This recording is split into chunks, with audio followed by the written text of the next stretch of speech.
Wow. I'm gonna do it. I'm gonna do it.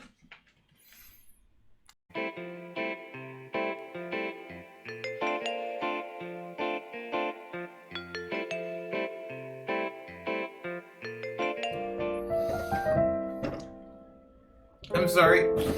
I'm sorry. Every time the internet goes out, I push a unhealthily sized handful of fruit snacks into my mouth, hoping that I'll be able to consume them before the stream comes back live, and it never works out. So I apologize. I apologize.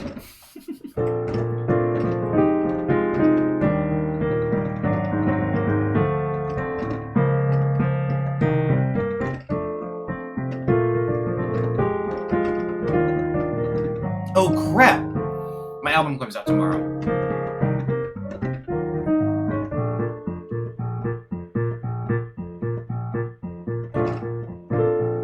I can test your word connection and try to figure out what's going on with that when we crack into it.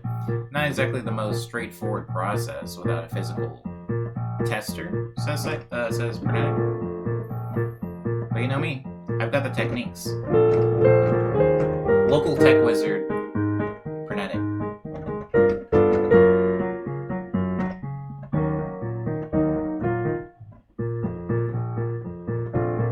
That's really weird, Kaiju.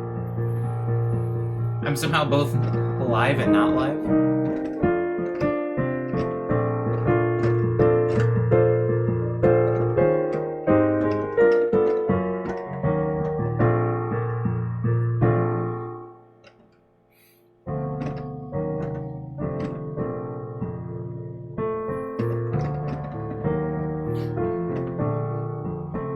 When I was practicing keyboard, just to make sure that I didn't come back to the stream completely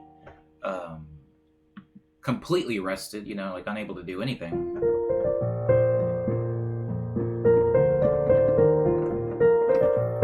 I realized just how many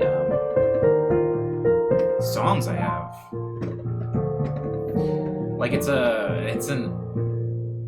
too many at this point. Like even if I were to like sit down and try to play all of the songs, like the piano songs anyway, right?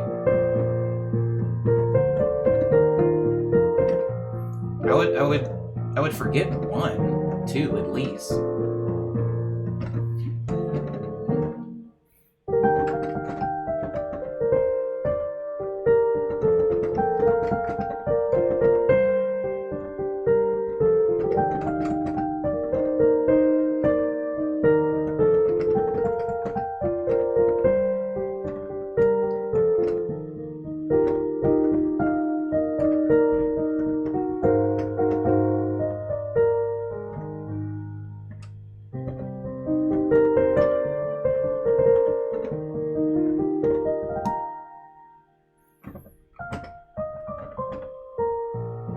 I love this song. I mean, I'm supposed to love all my songs, but I feel like this song was like the actual recorded version that's on Spotify, was kind of a testament. It was like a skill check. That's what it was.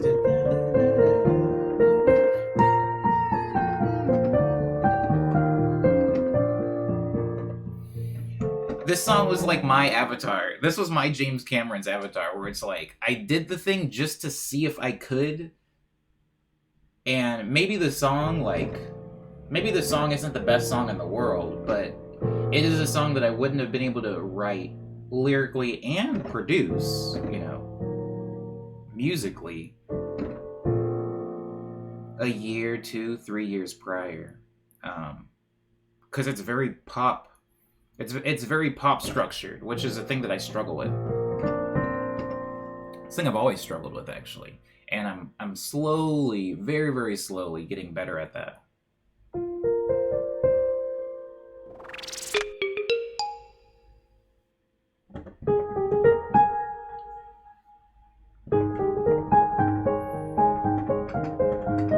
Holly Frog did a Nobu redeem. Here's Nobu for you. I'll finish playing Nobu's theme song now. Oh, you can't even see her. There you go.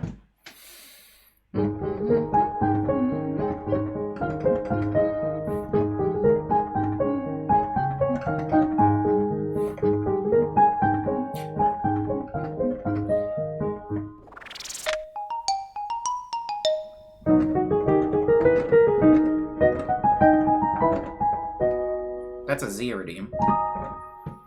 I'll finish Nobu's theme, I promise. I just didn't want to forget to put Zia up. Zia, for anybody who's new to the stream, Zia is a staghorn fern. I probably should have been saying who these were. Zia is a staghorn fern. That's who Umbe just redeemed. Before that, we had a Palea plant redeem.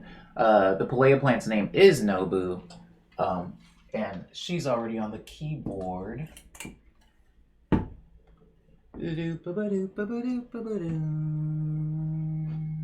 I'll finish Nobu's theme.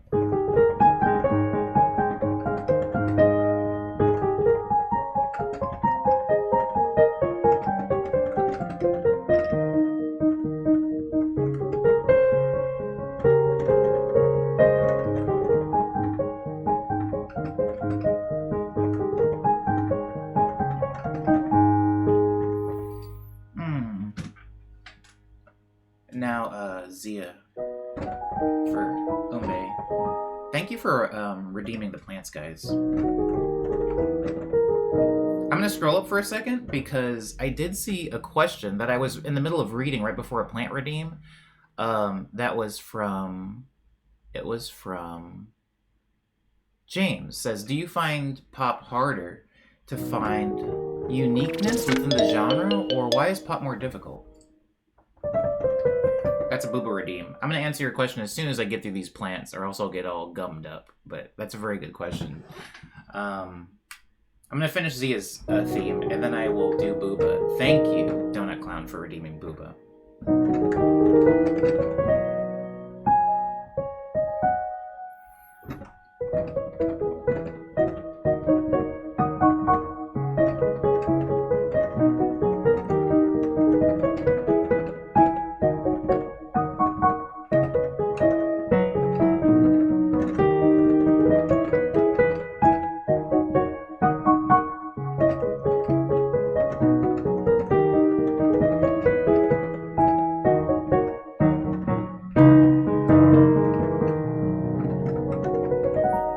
Zia's theme, and then how do I bring in Booba?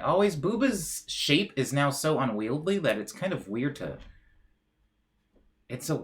He's a weird one. Do I just frame the shot with him like that? That does a really weird thing because his leaves are translucent, so you get a little sunlight through. I'm not mad at that. I'm actually not mad at that.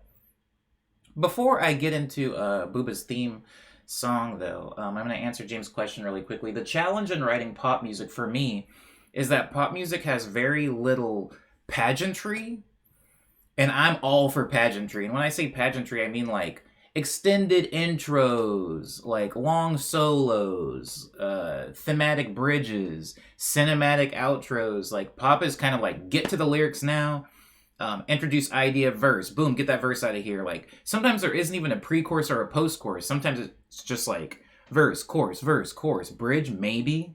Final chorus, and we're out. Like, get out of there. No fade outs. It's not the 70s anymore. We're not going to do like an extended like jam fade out. Like, they're very to the point. And that's how a lot of pop songs end up being somewhere between like 2:30, like 2 minutes 30 seconds to 3 minutes 20 seconds. And I struggle sometimes to get a song under 4 minutes, if I'm being honest. It's a big challenge for me. I'm going to do Booba's theme now for Donut Clown. Thank you again for redeeming that, Donut. Pop is dry to me. Not that it can't be fun, but we got to do what we got to do for mass appeal, says Umbe. True. Fade outs are still fire. I don't care what I don't care what no one says. Is it Flamingo? Yeah, I love fade outs. I actually got torn to shreds in a studio session once because they were like, are you just going to fade out every song? Are you going to just keep writing 5-minute songs and then fading out at 4 minutes, 20 seconds? And I was like, yeah. Is that not cool? Can I not do that? This is Booba's theme.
comfort of living with parents because of college and stuff, says Cinnamon. College and stuff. Collagen. Umbe says, I kind of get the fade outs. I kind of get the fade out hate. Sometimes the song isn't that good, and the fade out feels almost exclusively for songs that slap and you don't want them to end. Well, a lot of times for the people making songs, they think they're good, you know? I can relate to that. Kaiju says, peace of mind, calm, unstressed, feeling peaceful, particularly in context of things that would be stressful and complicated. What are you defining right now? I missed the first half of that.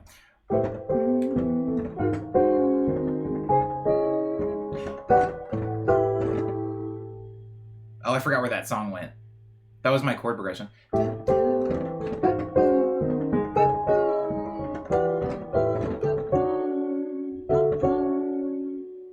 Oh, did I forget it? I guess I can always look at yesterday's VOD.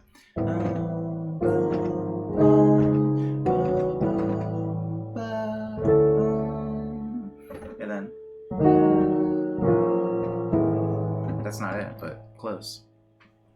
Hey, Omni, says Radical Jams. Radical Jams, you're back. You've returned. How have you been? I haven't seen one of your streams in such a long time. I'm so happy to see you. Happy to see you too. Radical. I hope you've been healthy. Flamingo says, as a producer, I don't like when songs are just over. I get that too. I get that. A fade can be good for closure.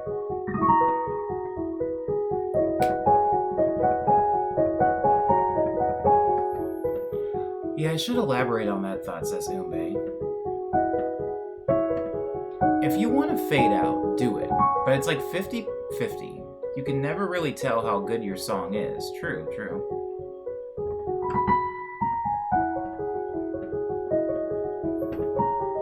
Cyber wants to vote to rename the Yay or Boo segment to Yizzle or Bizzle.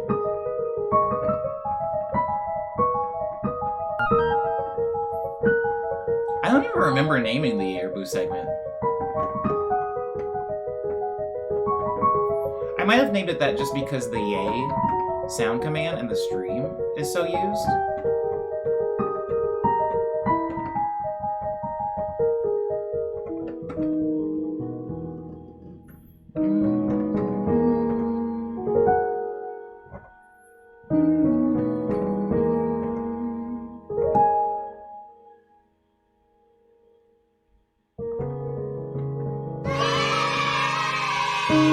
I guess it doesn't work. I guess it doesn't work. I guess it doesn't work.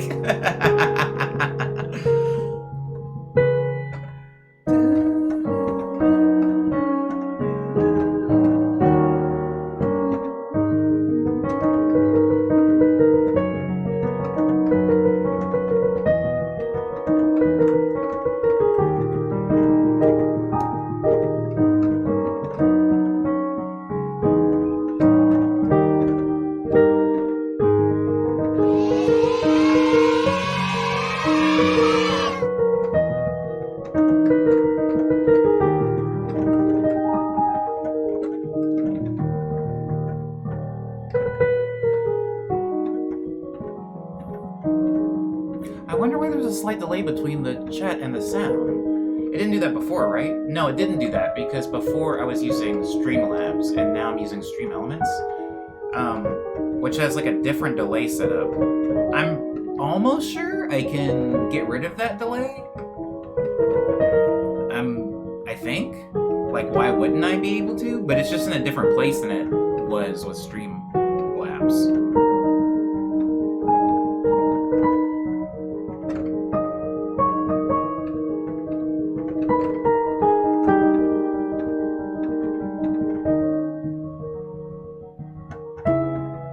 Oh, beautiful. I like when I go to an uh-oh chord, like a chord I don't know what it's going to sound like, but it happens to sound okay. Oh, I gotta do this on purpose next time. I like that. I'm gonna try that again. I'm on my way to get lunch at the cafeteria because the food service truck is not here today. Word. Flamingo says digging these vibes this morning, man. Had to follow. Had to follow. Why did I read it that way? Had to follow. Looking forward to more streams. Thank you, Flamingo. Thank you for being here. Can you play some Hollow Knight? Hollow Knight music or the game?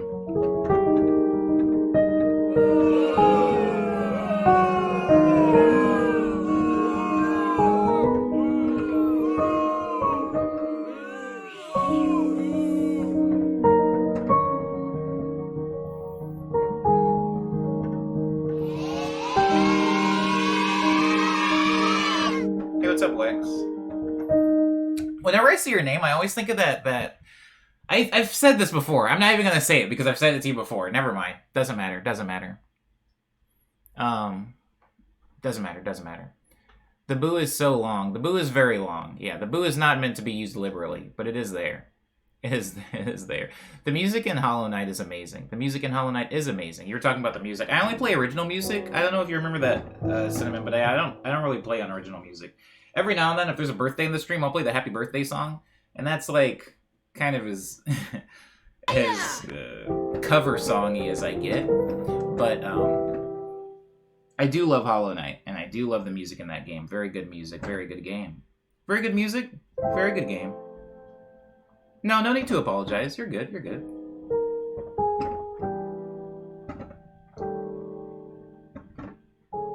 I just played Vex for the first time not too long ago. It's not very good. Question for you. Question for you. I like that short and concise review. Eusaria redeems question for you. My question for Eusaria.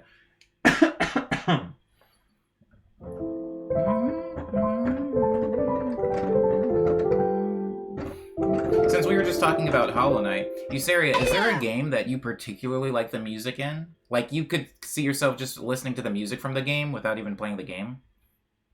Do you have one of those, Eusaria? Oh, welcome back, Tay. Oh, thanks for sticking around. What did you get to eat?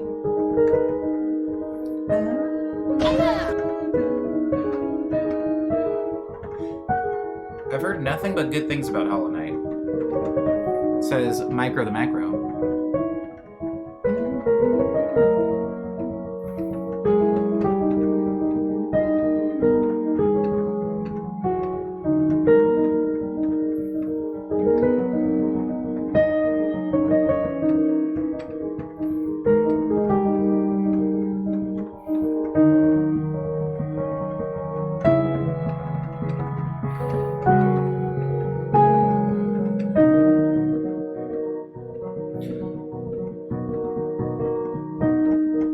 Some leftover Indian butter chicken. Indian butter chicken. Can't go wrong with the Indian butter chicken.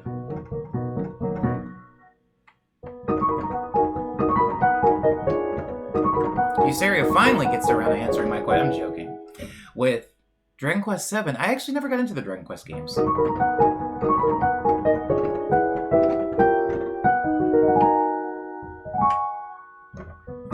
I wanted to play them, mostly because of Akira Toriyama, right? I was a big Dragon Ball Z fan as a kid.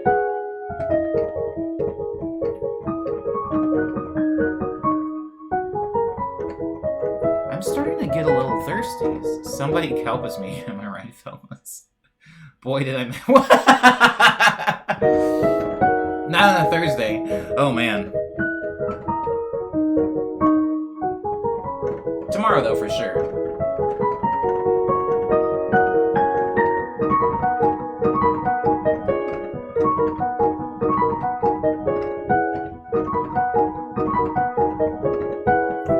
Yeah, the sauce is slightly different between chicken tikka masala and butter chicken. Who asked that? I think I saw it somewhere in the chat.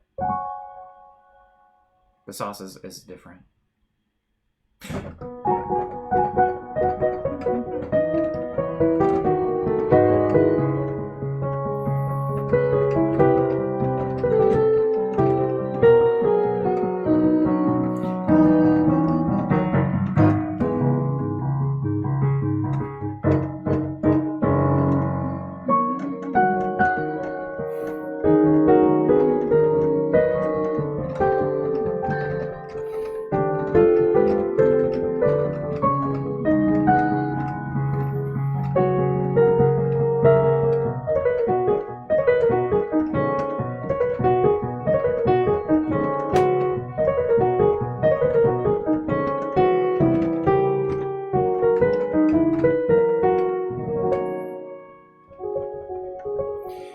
record your medleys or mostly just play? I would love to go through a catalog of yours. So there are only a few, like my piano songs that I play in the medleys, that are recorded in a similar way that you hear them here. I have an EP called Signals that has like 6 like jazzy piano songs. However, a lot of what I'm playing in the stream are either original, specific, and exclusive to the Twitch streams, or they're like acoustic renditions of my much more heavily produced like Spotify releases.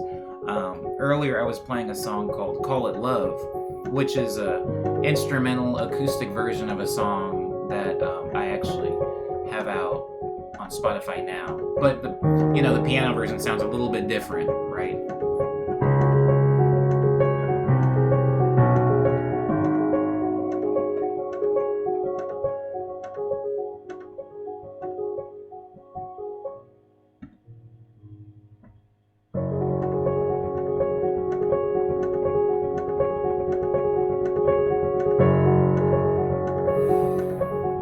New album on Friday, don't miss it, says Cyber. Thank you, Cyber. Yeah, I'm putting out a new album on Friday. Radical says, boy, Indian food is like really awesome. If I was a rich dude, I'd eat out Indian restaurants non-stop. Though recently I've become really enamored with my local Jamaican food places. They have really good quality food. That's to be expected because I'm in Florida. Yeah, Florida really has, like, as far as like West Indian food, Cuban food, Florida kind of, they're kind of the authority, at least in the States, on that kind of stuff. Like, is diverse and cool as like food is here in Los Angeles. West Indian food is pretty underrepresented. There's a lot of Jamaican places, but like you're not gonna get any like Honduran restaurants. I think there's like three in the whole city that are like reputable, like Honduran food, or getting like Dominican food, Cuban food. We have like a few good places, but for the size of the city, it's very underrepresented, I would say anyway. Am I a foodie? No, of course not. Heavens, I eat like 3 things. Just bread, cheese, and meat. If your culture doesn't have bread, cheese, and meat, I don't know what I do there. I don't know what I do in your restaurants. This song does not have a name, but it needs one. So if anybody in the chat would like to name this song, I'm all ears.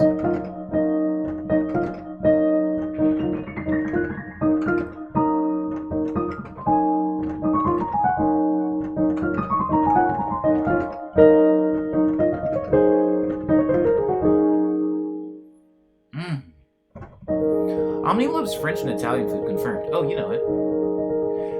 Italian food more than French food, though. French food I do like, but just less than Italian food, I guess. On average.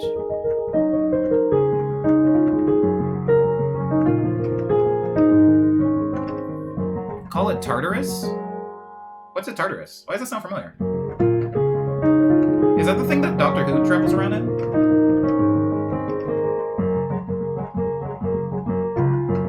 I'm not a Whovian.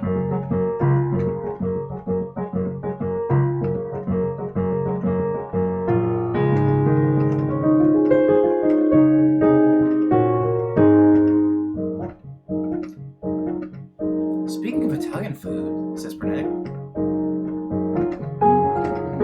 I'm making a load of honey rosemary focaccia today. By yourself? Oh wait, I read making, but then I thought eating.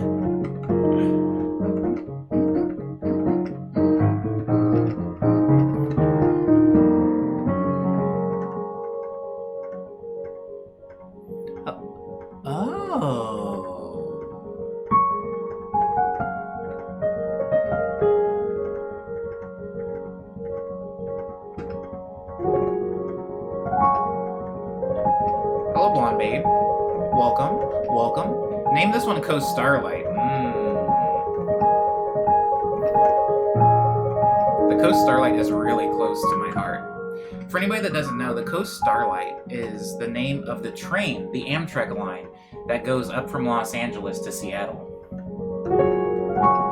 I recently took it for the first time to go up to Seattle for a little bit over a week.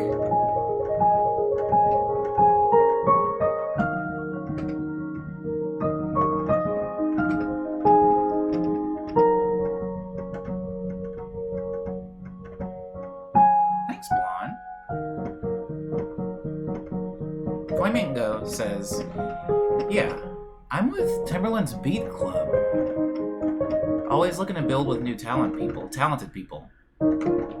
Definitely gonna stay tuned in, my friends, sorry. Thank you. How about consideration? For your consideration?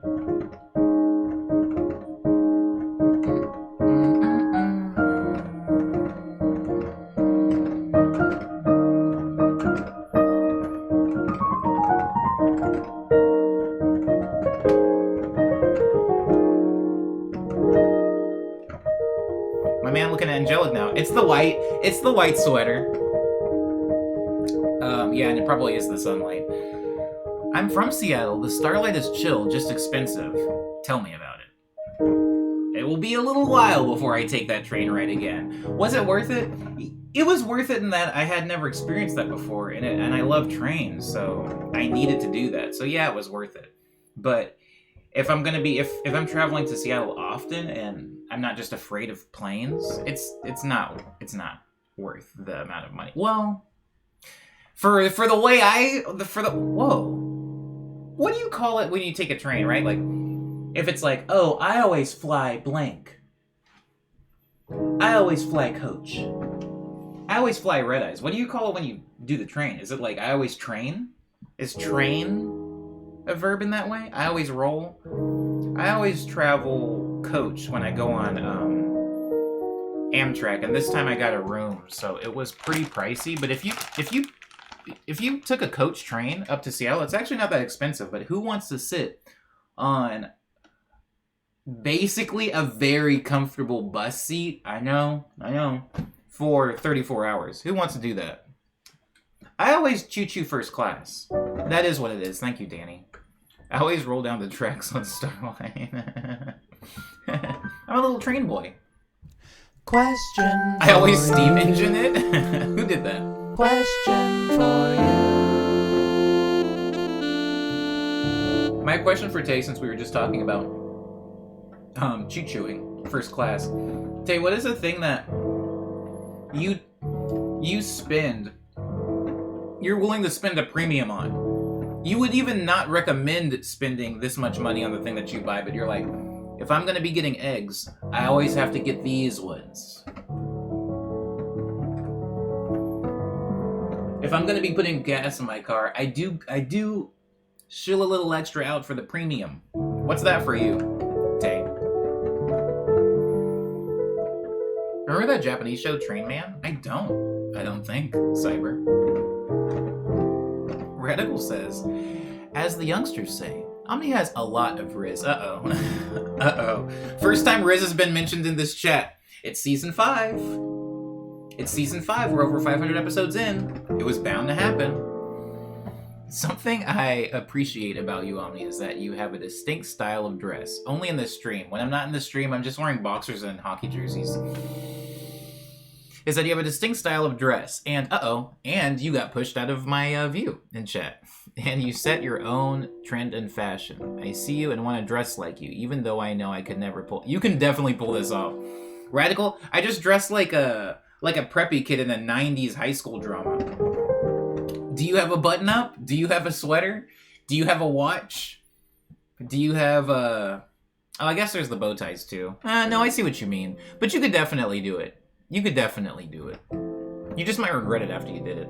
After you got a good look in the mirror. Cyber says, guess. Guess what, guys? What are we guessing now? Guess what, guys and gals and NBs? We can do follower emotes. Oh yeah, I did see that in the Discord. This is good news. This is actually good news. Now, Colt, no matter what, no fighting. No fighting. What is Riz, says Umbe? I'm not excited to be old. Aw. I'm sorry. Genuine question. When did Riz come into popular vernacular? Pretty recently. When did it come into popular vernacular? I would say a couple of months ago at most. At the latest? At the earliest? At the earliest? Omnicore. Omnicore is just wearing black and white and layering. even if it's 100 degrees outside, I'm probably going to be wearing a base 3 layers, like an undershirt, a button up, and then like a cardigan, or an undershirt, a button up, and like a jacket. Dressing like bullies in 3 ninjas. Yikes. Yikes. Let's myrtleize them. Tayfei says, my garden seeds. I try not to buy simple seeds from chain stores. I like to order unique varieties online from actual farmers and growers. See, this isn't even a thing I knew existed. This is why that's a good question. Patting myself on the back. That's a good freaking question because, you know, you could have given me an answer that I could have expected, like, oh, when we drink, Papa goes top shelf or something like that. Or, oh, when I'm buying clothes, I try to like bust a little out extra for the Louis Vuitton or something like that. But you went in a direction I wouldn't have predicted. Seeds. Have I ever even bought a seed? I don't think I've ever bought a seed. And not that I didn't immediately consume afterwards. Flamingo says, gonna head out, but glad I came across your channel, man. Keep up the great work. Great chat community as well. Hey, that's more of a compliment for you guys than it is for me. I'm not doing anything up here, but you guys are great. So you guys gave Flamingo a warm welcome, and he had a good time. Thank you, Flamingo, and I hope you enjoy the rest of your Thursday. I'm sorry you couldn't stick around for Yay or Boo, but I do hope that you have a good weekend if I don't see you tomorrow. Remember, my album comes out tomorrow. Buy it or else. That should be my, no, it shouldn't. Lindsay says, it just sounds like some skater boy from the 90s nickname. Oh, Riz? No, I hear that. Riz sounds like a villain in the Double Dragons video game. Radical says, I actually don't have any of that. Due to the nature of my profession as a carpenter, all my clothes are ratty Carhartt shirts and old pairs of baggies. Okay, hold on, Rad. Carhartt's kinda... Carhartt's kinda like... You know what I'm saying? You're talking about Riz. Carhartt today has more Riz than whatever the heck I'm rocking. I was in a boba place with my friend yesterday? 2 yesterdays? The day before Jesus, Omni. I was in a boba place with my friend the day before yesterday. And the thing about the neighborhood I live in, I don't want to say too much about it because it can be kind of insulting, but I will just say the people that live in my area wear really, really expensive clothes, but like not in like a fancy way. Like I see people taking out the garbage wearing like Fear of God sweatsuits and Yeezys, but that's like they're not going anywhere. It's just, anyways, we go to this boba place and there is like some really expensive Carhartt stuff. Like the kids are on Carhartt and like the person in front of me, and I shouldn't know this. I wish I didn't know this actually, because I'm not a big fashion person, but when you're around this stuff, you just see things. And every now and then you might see a hoodie you like, and you're like, oh, I like that hoodie. Where'd you get that? And somebody's like, oh, this? Oh, this little thing? This is $650, but I think you can get it on Grailed right now for like $800 because it's sold out. Like, that's the kind of stuff I see people wearing. And there's a lot of Carhartt, like, collab stuff that's like that. So, I mean, you own more Carhartt than I do. I know you own it for a functional reason, but I'm just saying, Carhartt's, like, up there right now. Everyone wears Carhartt in Alaska, fun fact, says Fish Titan. I believe that. Granted, if you told me that everybody had ears on their chin in Alaska, I guess I'd believe that too. I've never been. I've heard good things. I think somebody once told me that the government pays you money if you move there. I don't know how true that is. Riz sounds like a villain in Double Dragon game. It does. Doesn't it, Shaggy? And he would have, like, shoulder pads with spikes on them. Sorry, I'm not even playing any music anymore. Let's just go to the check-in. Checking in with you. It's time to check in with me too. I'm fine, I'm checking in with you. Checking in.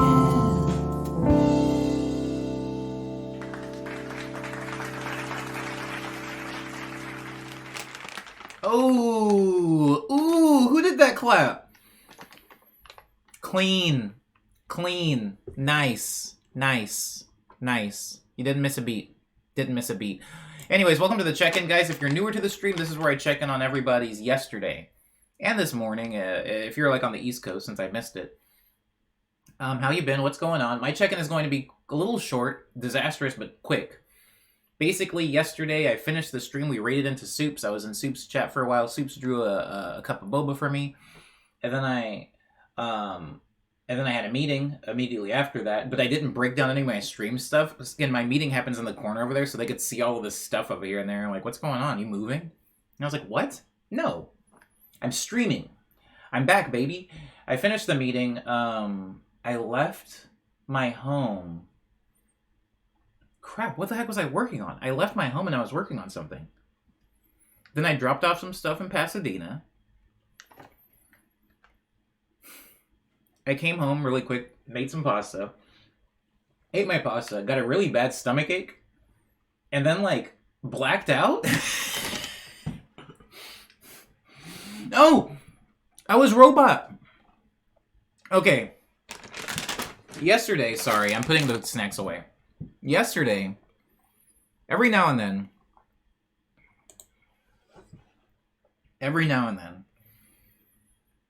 I'll hit one of those. Like a good 100-mile dash stretch. Yesterday, I was in the corner over there and I had my keyboard, my computer keyboard, my MIDI keyboard underneath that. I had my laptop here, my desktop speaker here, and I had a camera here. And so I was like in a meeting, but one of those meetings where you don't really have to do any talking. You just do one of these. You do... You give them one of these, like, every now and then, like, oh. Huh? Absolutely. Absolutely. No, you can go ahead and finish. Yeah, you go ahead. Yeah. Mm-hmm. Really? You know, I tried to do that like a year ago, and did they change it? I bet they probably changed it. You know what? It's been ages since I even tried. I was just doing that for like an hour while also working. But the meeting went well. At least I assume it did. And I was working on video editing because there are several, I guess a little bit of like a peek behind the scenes. There are actually several, the outro that I play, the little animated outro, there are several versions of that. There's like 30 versions of that with different songs synced to them. Instead of just loading up a different song, because I have like the fade out like scripted. Anyways, point is, I was editing a bunch of those. And then I was doing dimensions for the physical of the physical release of my music, which comes out next year. I had to send dimensions of it to my art director because she's the one planning all that stuff out. And on one hand, I'm super thankful that I have an art director because I don't like directing art. On the second hand, I also get oddly stressed handing off work to other people. I don't know why that is, but I do. And so, anyhow, I did that, and I kind of blacked out. I was like, I had eaten all this food, and I was just kind of like, and then by the time I was done, I felt sick, and it was late. And then I remembered that I had to... I kind of promised somebody my time at 6 a.m. this morning, way across town. The issue was, when they gave me the date, I realized what my mistake was. When they gave me the date that I needed to do this for them, which was basically just picking up somebody from one location and dropping them off at another location. I was basically an Uber. Yes, there was also some signing of papers and stuff like that, but I was basically like an Uber with a pin. I had to do that this morning at 6. When they asked me to do that, it was several months ago, and I think I was looking at that number date in a different month, in which it fell on a Saturday.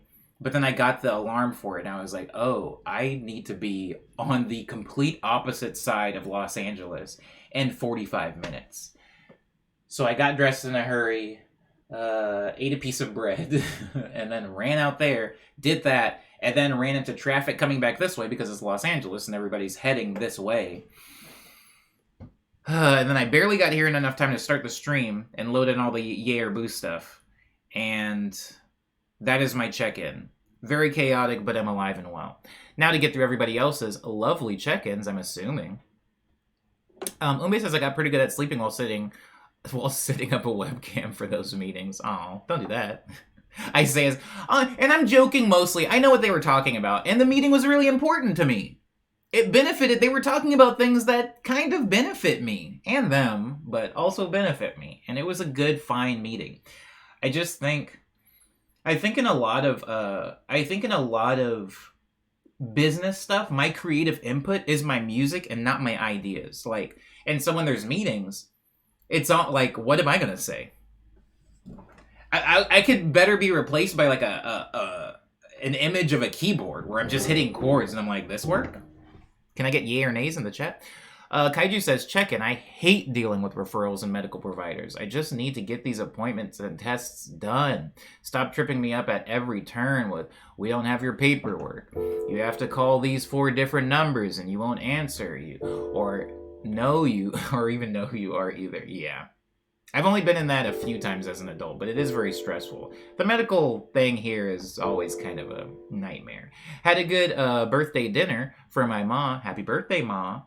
My grandma made a really tasty pumpkin bundt cake, made lots of progress super gluing my Lego Vespa, but I need to get more super glue. I think it's about all for me. A Lego Vespa? I don't think I knew you had that. I don't think I knew that was a thing. Dang, man, you must have spent a fortune getting those little animatics made.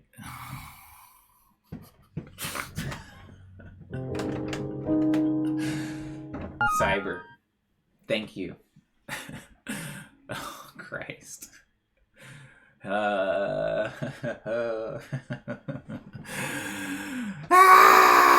Everyone, please buy the album.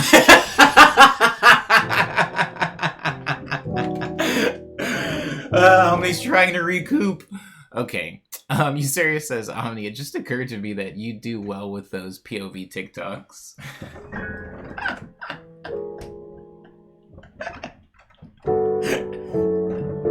You guys are wild. I like, by the way, this is kind of off topic, but I do like that POV has completely been changed. Like, just the definition of it. Like, this, what you guys are looking at, I could title this as, like, POV Europeanist. And it's like, no, man.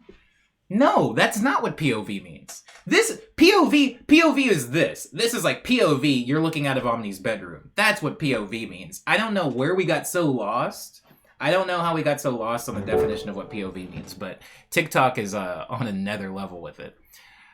Anyways, POV are in brain-numbing Zoom meetings. Oh, yes, absolutely. Absolutely. Absolutely. Yo, saying absolutely... Ain't nobody ever mad about that. Music by Vargas says, my check-in is, we celebrated my dad's 57th birthday. Whoa, what's with all these parental birthdays? Happy birthday, Dad. And I'm currently panic wrapping gifts because I don't think I will have enough time next week to wrap gifts. On top of this, I'm learning new technical skills to up my production quality in Ableton. Ooh, an Ableton user. Vargas. What particular skills are you working on? Because this is always really interesting to me. Right now, I'm in between updates with FL Studio. And, oh, come on, Booba, that's rude. I'm in between updates with FL Studio, and I know I'm going to have to, like, front load a lot of new learning. And so, what is it that you're trying to improve on right now? Fish Titans check-in says, I'm trying to be just friends with my most recent ex. I already like this check-in. This is already a winner.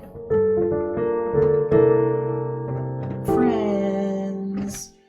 Just friends. Just chatting. Where's the just friends category on Twitch? I'm trying to be just friends with my most recent ex, and it's been kind of weird. Yesterday, I felt like I borked it. I like this check-in.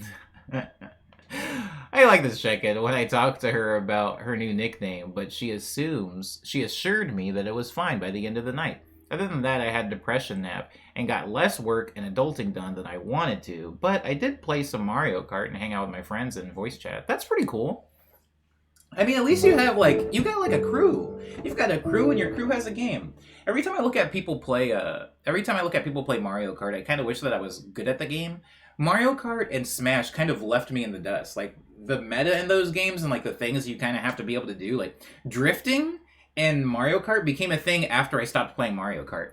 And now just, like, every, like, 3-year-old is like, bro, you're going into that turn way wrong. You gotta cut. Bro, you're not cutting early enough. Anyways, I'm glad that you're able to, like, recover. And I'm also glad that the Just Friends thing is working for you. I tried to be friends with an ex. And it worked. Radical says Radical says check in. I've been having trouble with my sleep schedule and have been dozing off all afternoon. So I did something I've never done this morning. Drank coffee. Whoa, we've got a first timer, guys. We've got a we've got a new coffee in. You said it was gross though, so it was gross, but hopefully it will help keep me awake until nightfall. And other news, I will be cooking myself a lovely spreadsheet menu. Sorry, I said spreadsheet. No one cooks spreadsheet. Well, yo, this is just for me. I've made like 4 jokes back to back that are just funny to me. About like money laundering and stuff. This is off brand for this stream. Anyways, anyway, hopefully I will be cooking myself a lovely sheepshade.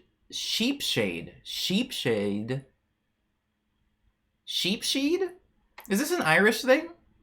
Or a Scottish thing, I mean? Sheepshade Meunier? A sheepshade Meunier for lunch today. Yo, remember when Dennings was in Thor and was pronouncing Mjolnir wrong? That's what I feel like right now. Is that a reference anybody in the chat gets? I'll never know. Tay says, my first check-in, my 6-month-old has been recovering from a bad double ear infection. Jesus Christ. I'm sending all of my grown man strength to your 6-month-old baby because I've had a single ear infection as an adult, and I thought that I should like get my affairs in order. I was like, I think this might be it for me. Is music just not in the cards for me? Maybe I'll get into carpentry. Like, I was actually like, I mean, I'm making jokes, but I was like looking at my piano, like with tears in my eyes, like, I think it's over. So the fact that your baby had a double one, heavens. I'm sending it to both of you. Sleep has been very limited lately, says Tay, because of this. But last night, my babe slept pretty much all night. So I got to play some God of War. And finally got some sleep. Woke up this morning feeling pretty good. Tay, I'm going to be so late to playing that game because I'm planning on playing it next year, and I feel like I've somehow like dodged spoilers for this long. It's very rare for me, honestly. Very rare. Umbe says, check in. I might do an open mic tonight. No idea what to expect, so I downloaded FL21, changed my skin to dark mode, and made some instrumental versions of my songs. I'm a little scared, though. But I always am. Wow. What a somber and self-aware end to a check-in. I'm a little scared, though, but I always am. Yeah, well, you'd know best, I suppose. But how's FL21? Because I'm going to probably update to it after tomorrow's production stream, because I don't want to update it and then, like, flounder in a new program in front of you guys. That might be embarrassing for me. That's almost like the reverse of what POV means. Exactly. POV, you're looking at a pianist. Exactly. Thank you, Kaiju. I don't know how TikTok is messing that up. I say TikTok as if TikTok's an entity not just ran by a bunch of individuals who have lost the meaning of the words point of view. Shaggy says, for real though, where can I grab the album tomorrow? Spotify. It'll be on Bandcamp too for like actual digital download, but the physical version of it doesn't come out until next year or next month, really. Saying next year makes it sound like it's really far away. It'll be like like 6 weeks at least until the actual physical version of it comes out, and then when that happens, you can just buy it from me, your local Omniboy. Oker1 says, hey, hello, welcome to the check-in. You've made it in time. How is your Thursday going? Shane says, hey, Mirage.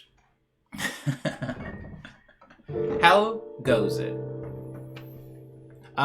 Shane's second ever check-in has made music every day this week and actually bounced them out, and sent a bunch of ideas to artists. Also, today is my dad's birthday. OG is 59. Okay, what's going on? That's the third one. Should I check on my parents? Am I missing a birthday right now? That does sound like a thing that I would do, though. My dad's not listening. Hype words of choice are exactly. Thank you. Everything you tell me about your dad is really dope. I mean, I was kind of sold when you told me about your dad's like connection to little homies, but the pot just keeps getting richer. Music by Vargas says, for me, I'm learning comping skills for recording and mix and mastering techniques for polishing. You're better than me. I've given up on mastering.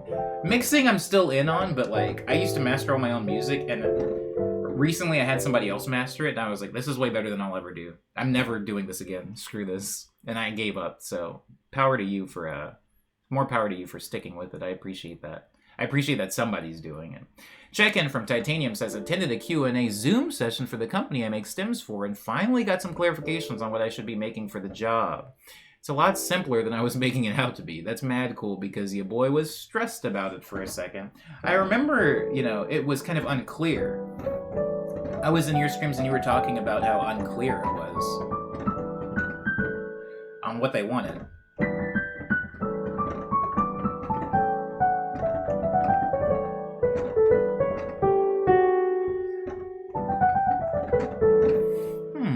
Drifting was Nintendo 64 Mario Kart, says Pernetic.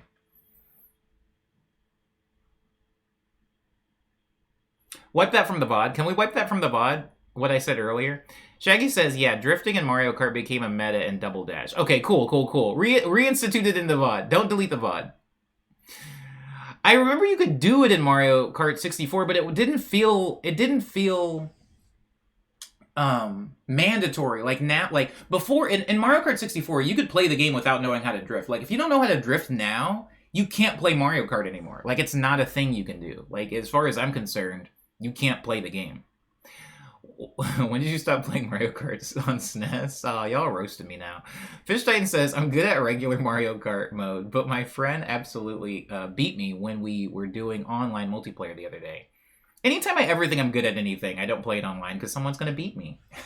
Someone's going to hurt me. The game that I'm good at, that I'm like, I'm pretty confident at this, and I can like beat 90% of the people that I know that are actually pretty good at it, is Third Strike. And I don't really play it anymore, so I think I'm only comfortable on a retro version of what, you know, you kind of know what I'm trying to say? Like, I used to be good, so I always think I'm good. Like somebody that used to play football in high school that just thinks they always have it. N64 did. You could V and boost, says Pernetic, talking about Mario Kart. I ain't use it. And I was kind of nice. I was kind of nice at Mario Kart 64, which is the only one that I cared about. Fish Titan says, the thing with my ex is that it's actually been a mildly challenging, but thank you, Omni. You're welcome. Exes can be mildly challenging, just as a concept. Shane says, and it worked. How does it feel to be God's favorite? I'm joking. When I said that okay, hold on. Let's talk about batting averages, right? I've had, let's say, more than 2 exes. And I have remained good friends with exactly 2. Sorry, scratch that. I've remained good friends with 1. And then the other one, we tolerate each other. Like, if we run into each other in public, we'll give each other one of those, like, oh, how are you? Oh my god, you look great. Well, you look great. Absolutely. Exactly. Yeah. No, she's dead now. One of those, but I don't know if we're actually friends. It's just kind of like we're cool enough. We're on cool terms. Heaven help me. I cook spreadsheets, don't judge, says James. I'm not judging. I'm just glad you knew what I was talking about. Wex says, check-in. Was in San Diego for a work thing. Got back yesterday and trying to readjust and get some stuff done today. Pretty sure I'm done with all of my holiday planning and shopping. Going on a walk and making enchiladas later. Red or green? Red or green? Can I have more details on the enchiladas? Spreadsheet minion, says Danny Bird. The spreadsheet minions out there know what I'm talking about. Micro and Macro says, only racing game I played on SNES was Top Gear, straight fire. Top Gear was actually really good. Don't Don't stop on he's cooking. Let him cook. Hold on, let him cook. I like it when people are like, let him cook to somebody when they like start booing. They're like, hold on, let's hear him out. And then the person like just continues with like some really whack stuff. That's me. Sheep's head, Omni says Kaiju. Oh, sheep's head. Oh, whoa. Wow. I am so sorry. It was sheep's head. Sorry, it was all spelt as one word. There was no spaces, and my brain tried to make it more complicated than it was. Sheepshade? Sheepshade? Well, what was the word after it? No, because I was also struggling on the second word. What was the word after sheep's head? I'm still catching up. Sheep's head. It's a type of fish. Oh. What? Why? Ew, is it one of those ugly fishes? Hold on. Where's my phone? Oh, you're lucky I don't have my phone. I think I might know what this ugly fish looks like, if it's the one I think it is. Anyways, I caught some the other day. It's pretty good. Well-known chickeny flavored fish. Meunier, or meunier, thank you for the phonetic spelling. Meunier is a French way to cook a fish with flour and butter, parsley and lemon, but I also use white wine and capers, which is vaguely Italian. Wow. We got a cook in the chat. Guys. I heard FL21 has some good perks. My FL friends seem to enjoy the update. Yeah, it seems to have fixed a lot of things and advanced on others. Thank you for the sub. Mirage, for 15 months. Babies breathe the goo. The baby's still breathing the goo. Shaggy says, ooh, I want to grab a physical copy. Well, they will be available next month. Sorry. Umbe says, I probably will do it because all it takes is someone applying some light, friendly, kind of welcome peer pressure to make me do basically anything I'm willing to do. Honestly, I'm somewhat that way. Like, most things, I need very little support. Like, people need, like, a lot of support. I need one person to be like, that would be alright if you did that, for me to feel gassed up. I don't need a lot of support. But sometimes I ain't even get that. Good to see you in the sunshine, friend, says Mirage. Yeah. For anybody in the chat, Mirage was my friend that I stayed with first when I went up to Seattle. And so, yeah, he says that because I just wasn't getting a lot of sun up there. It was rough stuff. It was tough stuff. Mirage also has a booba type plant, but way bigger. That thing is like a monster. That thing looks like, what's the name of a homegirl from Little Shop of Horrors? What's the name of her? Me hungry, Seymour. What's her name? Lucille. Why do I want to say Lucille? That feels close. Is that her name? Me hungry, Seymour. That's what Mirage's Monstera looks like. Liana says, check in. I was super busy with work yesterday, but caught up on a mountain of emails and projects I need to cover my coworker who's on vacation. Still got more work, but is manageable today. Ooh. I love the way you say that. I be saying that. I often sub out it's, like the conjunction, to just the word is. Is okay. But I'm glad that you're able to catch up. I'm kind of still in the same tank right now, trying to dig my way out of being behind at work. Divine Feline TV is here. Divine Feline. Ooh. That conjured up a very specific image that I can't say out loud in chat. Whoa! The chat freaked out. I just got bumped up really high. Hold on. I'm scrolling back. All right. Danny Bird says, check in. Yesterday I took mental health day because the day before my body just kind of shut down, and that was an indicator for me that I haven't been taking care of myself. After getting my stuff together and just being more calm, I started a crochet project. You know what, Danny Bird, my body's kind of doing the same thing, because I was doing a bunch while I was up in Washington, and I did a bunch right before I left, and I came back and I just immediately hit the ground running with like the stream and doing all this stuff that my body isn't failing completely, but it is doing a like, bro, when are we gonna chill? Like, when are we gonna like just hang out and play video games? Because I'm approaching an empty tank. That's kind of where my body's at. And so good on you for listening to your body and having the self-awareness to even know your body's doing that. Because to be honest, some people don't. Didn't really get to try Fruity Loops 21 yet, says Umbe. Only the skins thing. Who did that? Who did that?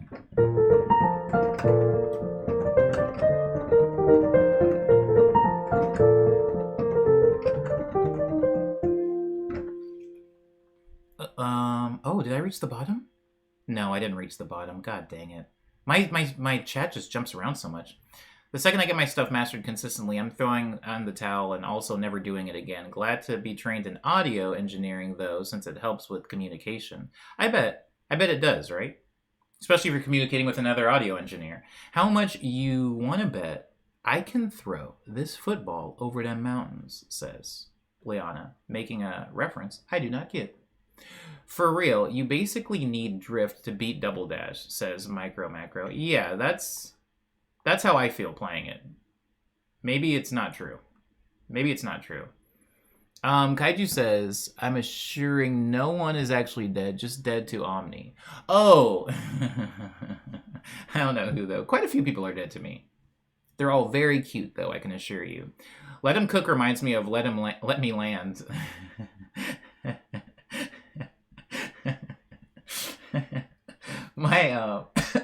My favorite use of Let Him Cook is literally that, when someone is hanging themselves and digging themselves a hole and you just want to see how bad it gets.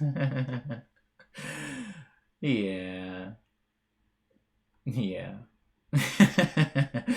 Excited to one day have a list of people who I consider equal to, says Ube. Is that because you currently feel inferior to your peers, or you feel superior to your peers? Or superior? A dead person, says Umbe. That's who's dead to me. Well, yeah, them too, also. Them also, too. Shaggy says, I'm guessing it's safe to assume you'll let us know in Discord when the physical copies become available. Absolutely, Shaggy. I won't shut up about it. You see how often I've been posting about my album coming out? I'll be annoying as heck about it. But yeah, you'll know. And that's you're just ignoring me. My Monstera is taking an entire corner of my apartment, says Mirage. It's true. It's true. I seen it.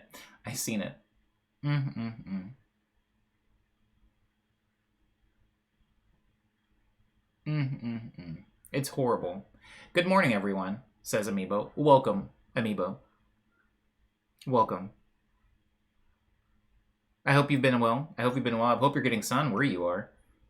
Way in the middle part of the country. Our forgotten past. Our producer of pizzas. Lindsay says, check-in. I stayed up way too late last night, again.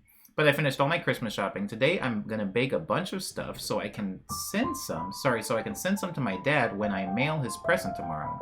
He doesn't like the holidays, so I'm hoping some tasty treats will help a little. I'm already behind schedule though, so here's to hoping I can get everything done. You sound like me. That's where I am. Always behind, but always motivated. It was Amiibo who did the Firo redeem. I hope you can see him.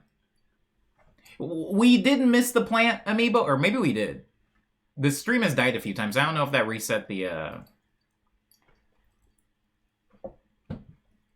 thing. Dogger says, Omni, despite my incessant Juggalo references, I deeply envy your sweater collection. Just buy sweaters. Just buy sweaters. Remember when Jeff Bezos was like, I don't know why everybody's complaining about this inflation. Just like, don't spend money. Guys, there is a recession coming. Do not spend money. Don't buy that TV. Do not buy that refrigerator. Papa Jeffo says so. You'll be rich like me. Don't buy the fridge. Pernetic says, check-in. Cleaned my carpets yesterday evening, and played a little Fortnite for dailies before diving into Dwarf Fortress until 1 a.m. Once I figured the pasta got Omni.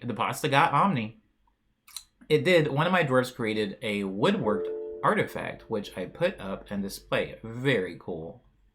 My little dwarf babies. God, you look so good at them. It's aggravating, actually, says Dar. It's all Twitch. I have the snow filter on. I have the beauty filter on. This is covered in tiny Omni hairs and puke stains, but you would never tell because of the beauty filter. I do appreciate you saying that, though, Dar. Just buy sweaters. I made it as a joke earlier, but I think that layers are like easy interest. Like if I was just here wearing a t-shirt, Yeah, it wouldn't look like a lot, but if you layer things up, and sweaters are like an easy layer with a little collar coming out, people will think you know what you're doing, Dar. Try it at home today, for free. Assuming you have a sweater already. Pernetic says, oh, I also started the focaccia dough. Oh, that's right, you do have to start it pretty early. I remember. Can someone just tag me in the Discord when Boo begins? Can I trust my fellow Twitch peers? Kaiju, you can trust Kaiju, I suppose. Cyber says, holy infant, so tender and mild, implies the existence of a cursed infant, so chewy and spicy. I think that's what, Damien, is that what his name is, Cyber? Damien? Who's the kid who from Omen? Who's the Antichrist? He's supposed to be cursed infant. I assume he's chewy because you can't harm him, but I don't know about spicy. I don't know about spiced. The spiced baby is holy infant, so tender and mild. Ew, who wrote that? We gotta get some of these people. We gotta get some of these people, cause a lot of the more like religious Christmas songs, they have some lines in them. Holy infant, so tender and mild. Oh, what were Jesus' first words? Dar says, thanks, Kaiju, to Kaiju, because Kaiju's gonna remind Dar when Boo actually starts. Who's gonna stop me? Elon, says Cyber. Put that on my tombstone. Did he get me? No, put that on my tombstone. Either put they got me or did they get me? Yeah, that'll be good. I don't actually want to be in there though. The tombstone is just decorative. I don't want my body to be in there. Do not buy Gleam Dreams, says Bezos. I like Amiibo. Jeff Bezos said, don't buy Gleam Dream. Just stream it. Preferably on Amazon MP3 if it's available. Dar says, Omni reads my comments and says the most insensitive and or unhelpful thing in response, and then cracks himself up about it. This is why I call him a juggalo. Is that a thing juggalos do? Are juggalos just bad people? I thought they were good people. I thought the whole thing about juggalos is that they were like really nasty people, but like to their own family, their juggalo family, they were like all about it. You know, they were like super supportive, like drinking Faygo and kicking each other in the shins and like wearing Dickie shorts and stuff like that, unironically. Jeff Bezos says, Jeff Bezos supervillain laugh. I don't know that I've actually heard Jeff Bezos laugh. I'm sure he has a sense of humor. I mean, never mind. I was gonna make a bad joke again. Tay says, I can definitely relate to puke stains these past 6 months. Oh, right, babies. A baby would puke more than me. Do you think when a baby throws up, it feels good as it does when I throw up? Because throwing up kind of feels good for me. Does it feel good for baby? Holy infant is a chicken tendy confirmed. Ooh.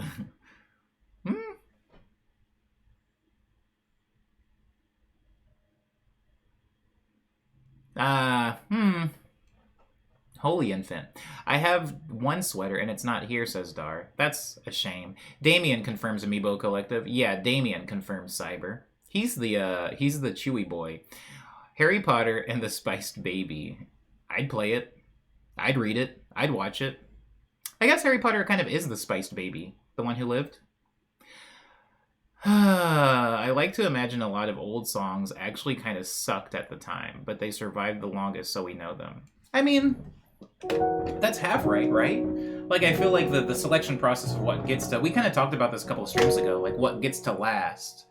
You know, what we still sing today, what we still think about, what gets sampled and remixed and covered. You know, we breathe extra life into a lot of those songs. But there are examples of some things that people didn't really like at the time, especially with movies, right? Like, it came out, people were like, whatever on it, but over time, it became important to like a cult following, or it inspired a bunch of people that ended up actually attaining success, and they were like, yo, the inspiration came from this one movie. And then everybody like later appreciated the movie. I think there are a lot of things like that. Beefheart, Captain Beefheart's kind of like that. Like, if you've listened to Captain Beefheart, it's like not... Sorry, I don't want to say it's not good, but I want to say it's not palatable. Like, it is very jarring music, but a lot of people, you know, weren't super inspired by it. That ended up actually achieving like popularity. So we kind of breathed extra life into Captain Beefheart.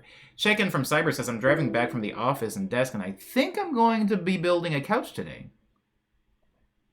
What's going on with the old couch? This weekend is actually going to be frustrating because it's mostly going to be taken by things outside of me and my choice. But yeah, I still am down to Apex whenever. Assuming the game doesn't crumble under its own weight with the servers doing weird things. Wait. What's going on with the Apex servers? For real? What's going on with them? Gigolo, says Frenetic. No, Juggalos! Juggalo. Juggalos? I guess every crew of people has, like, really sweet and, well, I'm gonna back right off that hill. Cyber says Gigolo is the original spelling, but I like Gigolo because it's funnier. I think it's an Italian word originally. Sounds like one, right? Tay says, yes, can confirm that babies is all smiles and giggles after throwing up. I think it's a relief for them. Okay. Okay, l'enfant sauvage, says Micro the Macro. Les enfants terribles. I thought juggalos are just people that listen to ICP. They are, but it's a little bit bigger than that. Like, it's a whole lifestyle, right? Because you could just be an ICP fan without being a juggalo. But a juggalo is like a whole thing. Check-in. Been enjoying my days off, staying warm, and playing Lisa the Painful. I've never heard of this. I love how the soundtrack is all over the place. I've never heard of this. What kind of game is that, Jinja? Omni's back, says Roaming Gnome. Roaming Gnome's back, says me. So excited for the new tunes you've got coming out. Thanks, Roaming Gnome. I really do appreciate that. I really do. I worked very hard on them, and I'm not even sure I like them anymore. I think I did hear that one, says Umbe. ABC's has utility, though, so it's safe in my eyes. Gua 91? Gua 91? Huh? Gua 91? Hello? Are you a real person? Are you a real person? What's the most polite way to ask somebody if they're real? Is this for real?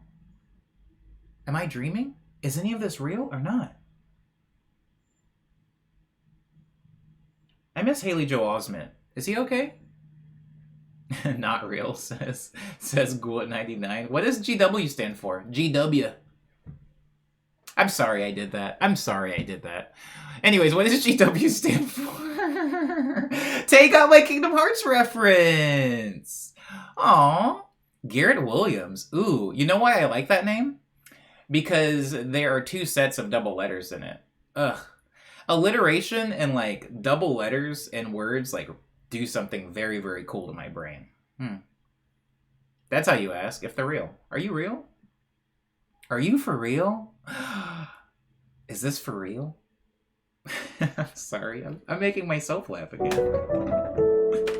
That was like a thing. When I was like a young little like brown chocolate chip, I remember that being a thing. Is this for real? I like that name. It's cute.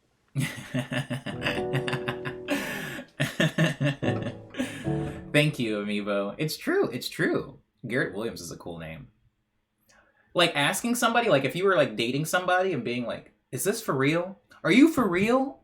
People used to say, I mean, the Outcast song, I am for real. Like, that was a thing. I feel like people don't really say that anymore. Are we just all admittedly pretty fake now? I've been having these weird thoughts lately.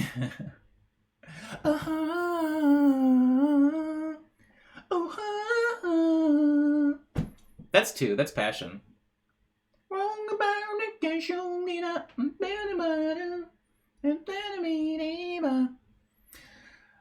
This is for no one. I'm sorry. If you're in this stream and you don't like Kingdom Hearts, I'm with you, bro. I'm right there with you.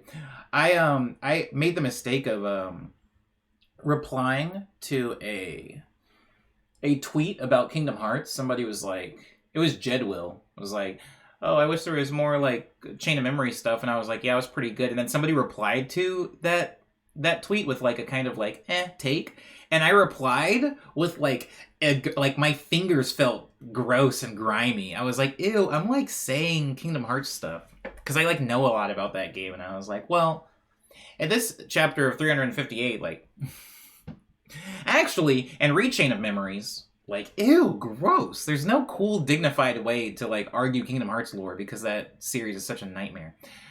For real, felt like a Southerner thing we just borrowed for a bit, says Umbe.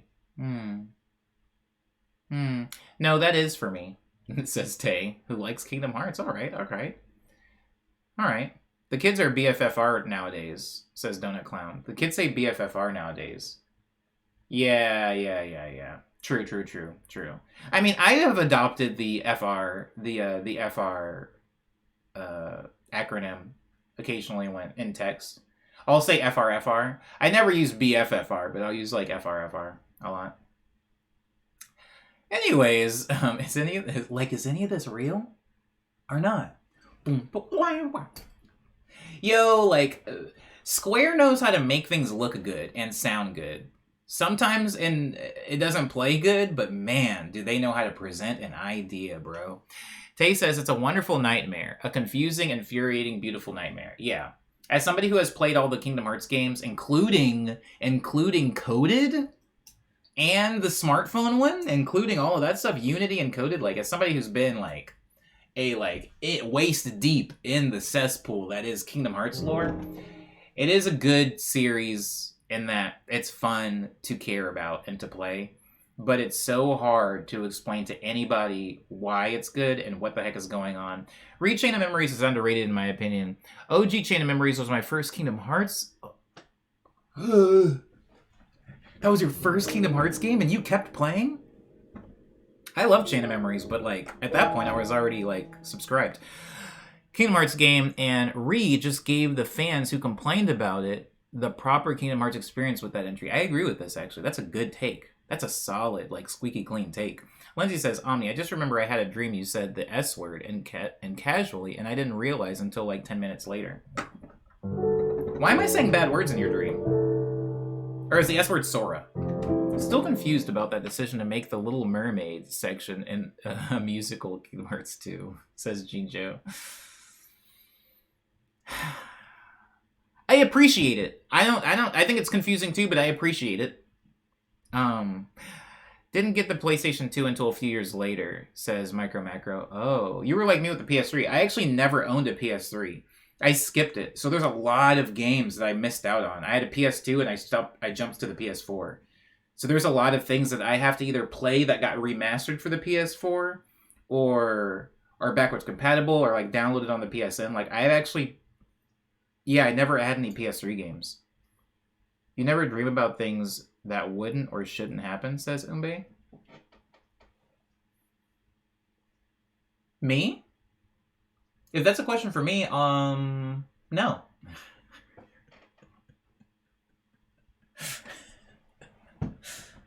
It's never happened. Guys, I finished my check-in. If there's anybody else in the chat that doesn't understand what this thing means, it just means I'm checking in on your guys' yesterday. So how was your Wednesday?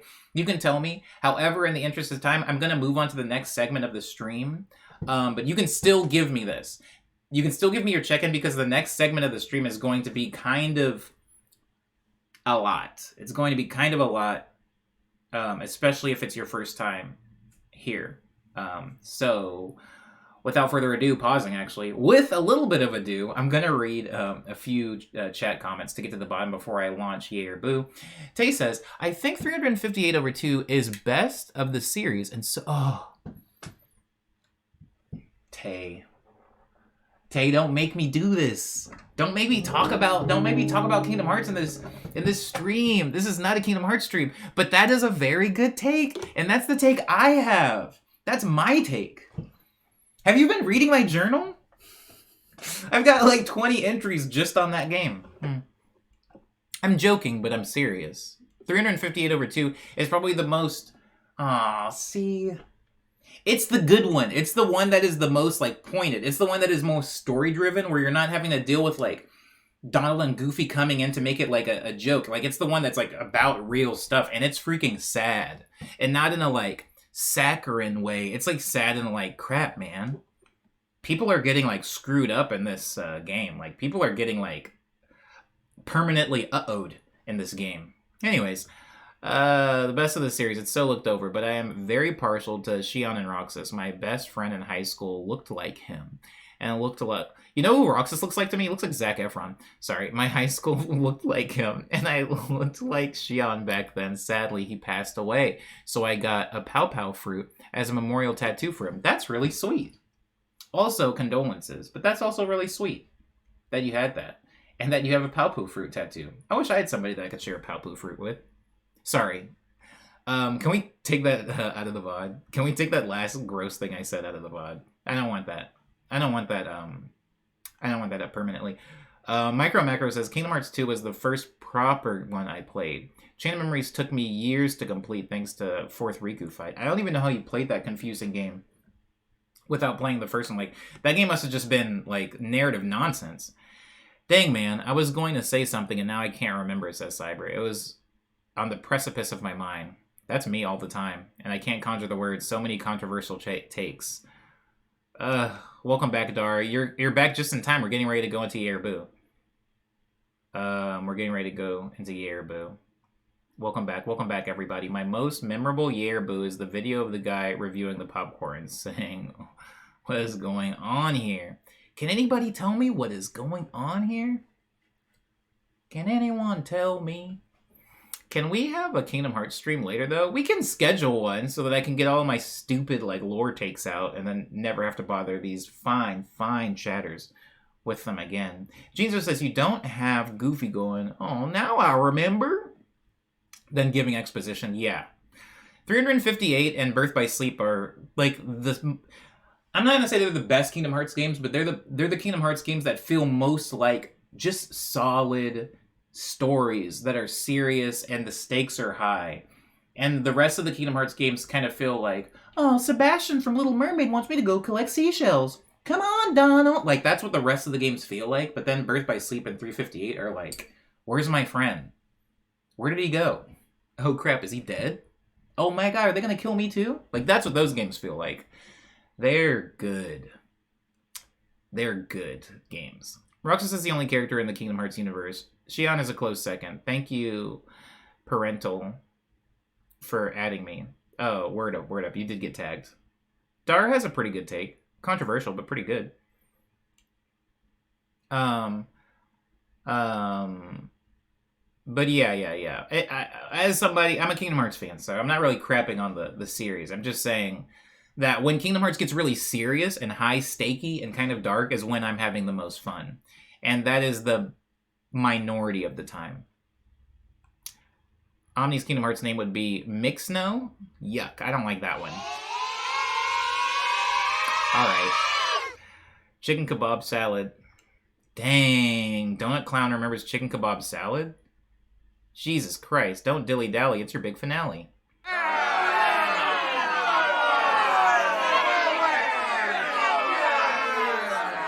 I'm trying. Jesus' Birth by Sleep. I'm trying to get there, but I just can't stop reading all of these controversial Kingdom Hearts takes.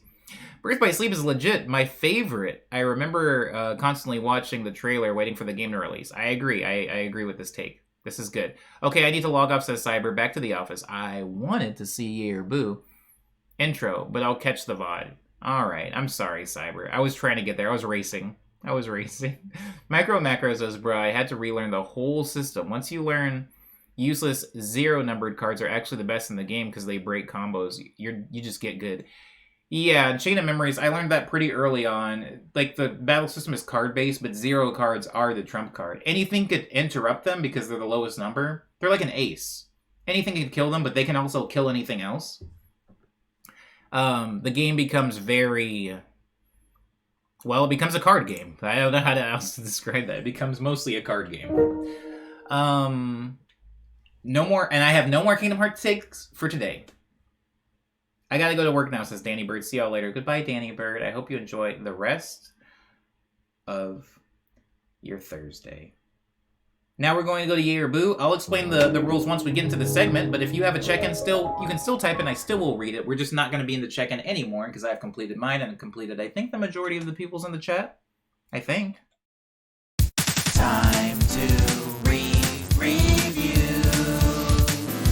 What kind of reviews? Amazon reviews.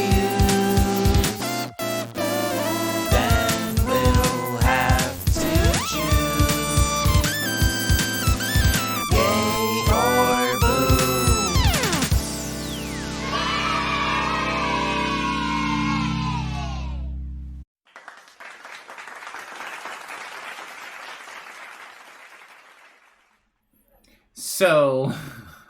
So the thing with today's Yearaboo is that I don't have the reviews on my phone. because I accidentally saved over them with another file. So I'm going to have to, 1, read the reviews off of OBS, and 2, I actually don't know if they're yay or boos.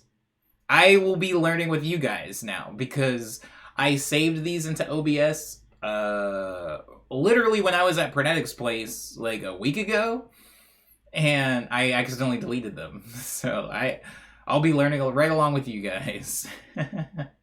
Something about the yay or boo segment intro scares me. I get that. It's pretty high intensity, I suppose. To read reviews. Our first item. Oh, in case you're new to, I didn't explain the segment. In case you're new to the stream, the way Yay or Boo works is I will be showing you guys an item that I have pulled from Amazon.com. Then we will launch a poll. No, then we will launch a prediction to which you guys will vote whether you think that it's a positive review or a negative review. After a certain amount of time, I will then deliver the news, and you may win a bunch of tokens. If you guess right, obviously. It's a 50-50 chance thing, so, you know, the odds are in no one's favor particularly. It's a coin toss. Dar says, no, I don't like it. Like, why is it high-pitched lead synth? Pied Pipering me to my doom. Yo, I crushed that theme. I crushed it. Okay, okay, our first item is my hotkeys still work. It's a fan. Wow, I don't even have the prices of these anymore. I don't have the prices of them. They're also in OBS. So that's going to be fun. It's just a big box fan. Praneg says, these boys are sick. Now, as far as the prediction, I don't tell you guys how much it costs until after the prediction is over. And it usually doesn't matter anyway. However, Cyber is gone. Liana, do you want to do the prediction or should I? If I'm doing it, I have to step over to my desktop to launch the prediction. Industrial fan kind of looks like it. It is industrial.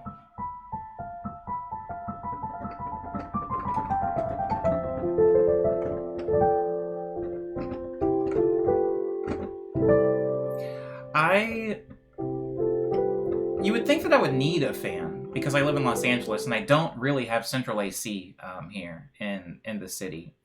It looks pretty legit to me, says Amiibo. It does look legit. You would think I would need a fan. And to be honest, the first 2 years I lived in Los Angeles, I did use box fans. And then I realized that, 1, I should just leave. Yo, thank you, Liana. The prediction is up. Go predict. Actually, can I participate in the prediction? I don't know what it is. Oh, I can't. Wow, we've got a lot of yays. Okay, so, thank you again, Liana, for the prediction. Divine Feline, thank you for being here. I don't use fans in Los Angeles because it never really, like, okay, so it does get hot here, like, especially in my apartment because of how much sun, like, all of this beautiful lighting for the stream, this all turns on me when, you know, when, like, July hits, like, this becomes painful. So it does get pretty hot in my apartment, but instead of, like, getting tools to make my apartment cooler, I just leave. Like, I'm gone most of the time anyway. I don't spend that much time just hanging in my place during the day. So I'm usually out, like, in places that have AC during the day, by the time I get back to my apartment in the evening, it's cool. So I don't actually own, like, a proper fan. We have, like, a couple of wall units in the,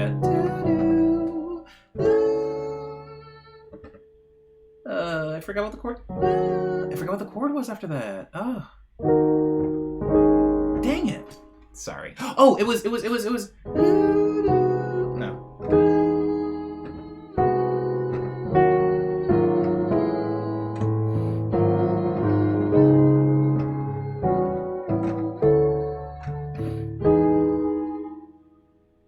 feels wrong. I might have to look at the VOD from yesterday. I have to vote against to balance it. This is a cross to bear. Oh, just to keep the winnings? Just to keep the winnings intact? Thank you again, Liana. That was gonna take me a minute. That was going to break the flow of the stream. Everybody, play OFK. Play OFK. I made the soundtrack to that game. I should be promoting my stuff. Guys, play this video game. I made the soundtrack to it.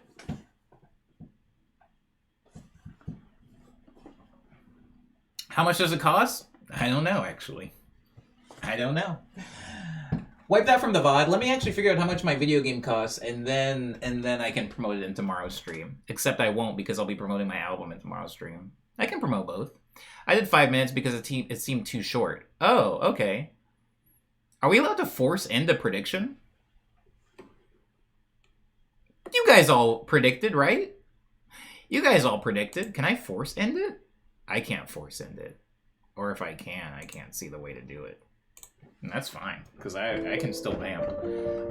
But yeah, I don't do fans, really.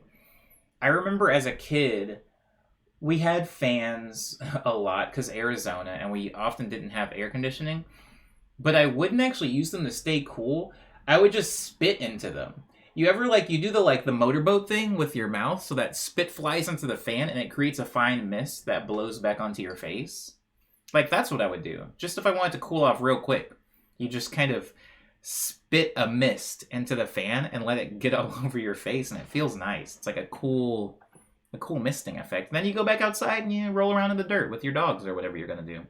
I forgot how this works. Do we vote before hearing the reviews? You vote, and then the review is what reveals whether you were right or not. I show you the item, and you vote on just the visual of the item. You're disgusting, says. You're disgusting, says Dar? Huh? Oh, Dar, it was my spit. Dar, it was my own spit. I did it, me. I was spitting on myself. That's not disgusting. That's recycling. Wait, hold on, Dar. Why would it be disgusting if it's on me? It's already in me. Is it disgusting when it's in my mouth, too? What's the difference between being in my mouth and on my lips, Dar? I'm making it. Spit's not waste, right? That's still disgusting, says Sareb. Y'all are so posh. I can't spit on myself. What happens if you sneeze and it's on yourself? What do? Do you shower? Do you arrest yourself? Do you call the police? Frenetic says, when you do the dangly spit thing and suck it back in your mouth, that is curse. I was never talented enough to do that. I never had those, strong boy loogies. I still don't know how people do that. Then I burned my clothes, says Panda Boy. Wait, is the prediction over? The meter's gone. The meter's gone. I think it's over. Can somebody give me a drum roll? Oh, wow. Frenetic's ahead of it.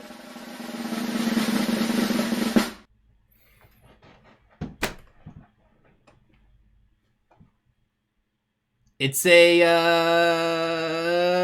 boo. It's a boo. Seth Henderson doesn't like it. Seth Henderson says, update caught on fire. Update, seller never responded.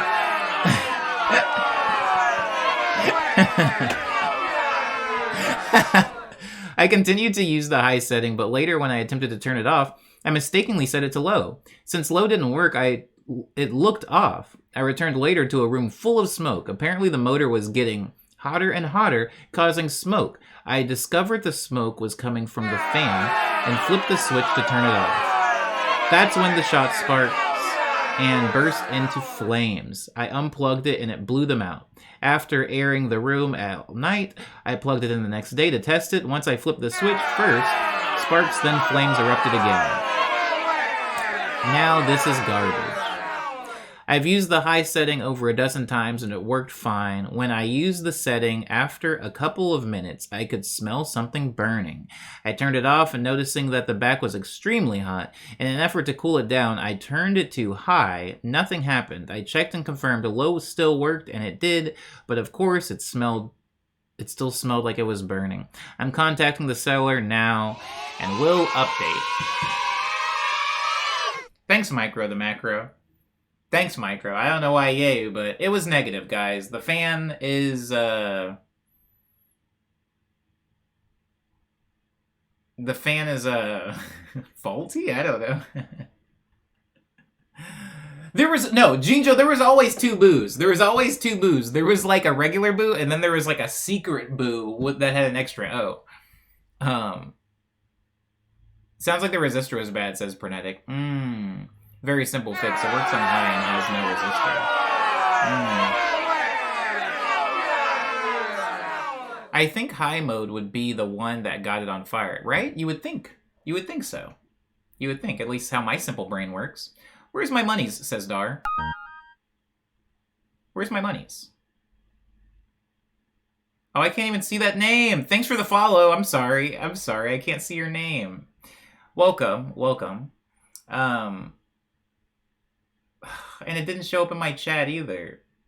But thank you for being here and welcome. You came in the middle of a like a kind of confusing segment called Wait, did Dar not get their money?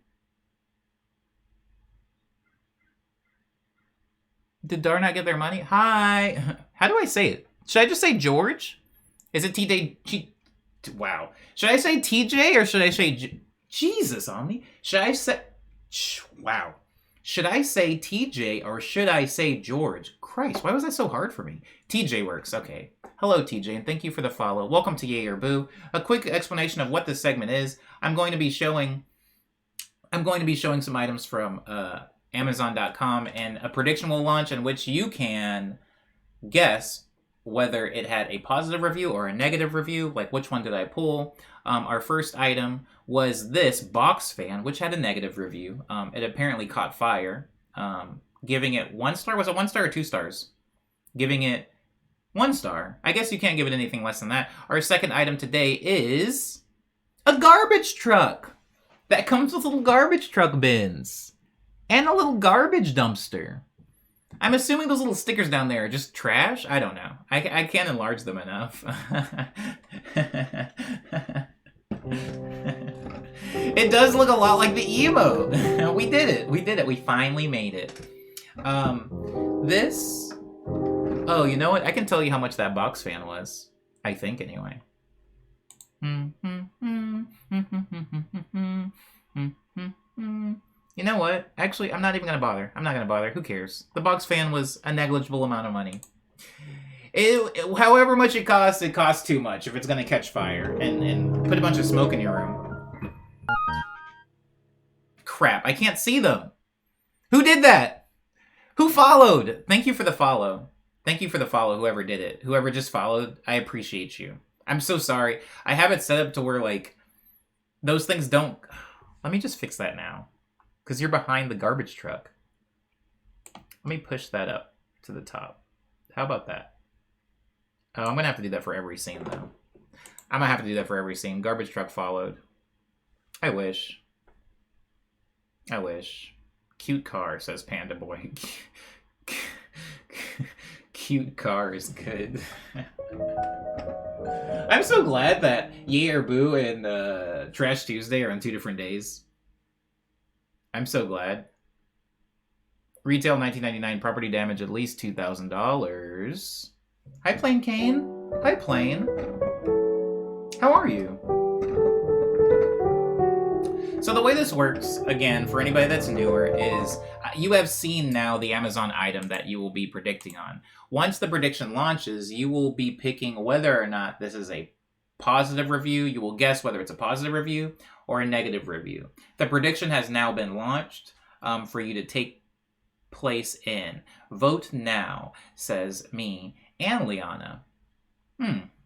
While you're waiting for that, I do want to play this song because I made this newer song, and all the songs that I've made since the break, I've been looking for names for, and I don't know what to name them. We were playing this one earlier.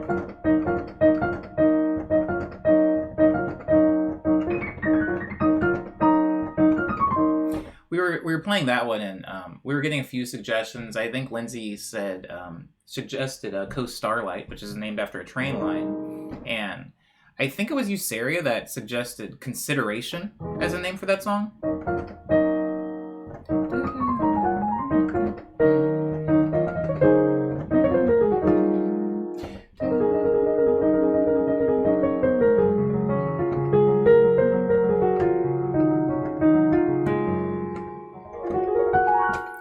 really weird time. What was that, Liana? Was that season 3?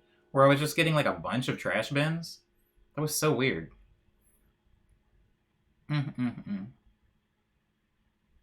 Can't miss again. All in, baby. Dang, Umbe.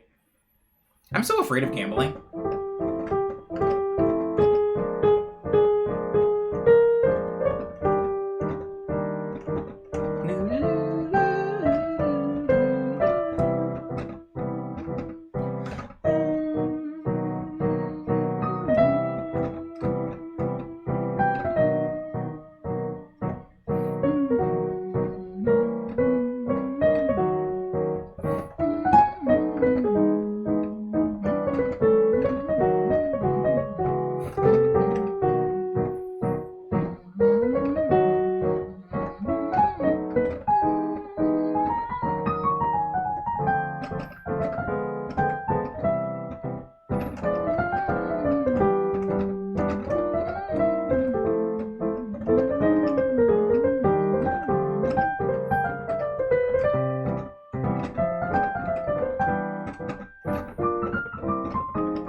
Trash men were throwing the bins. Yeah, they had like that big truck. Was that even a Tuesday? Was that a Trash Tuesday, or was that just like another day of the week?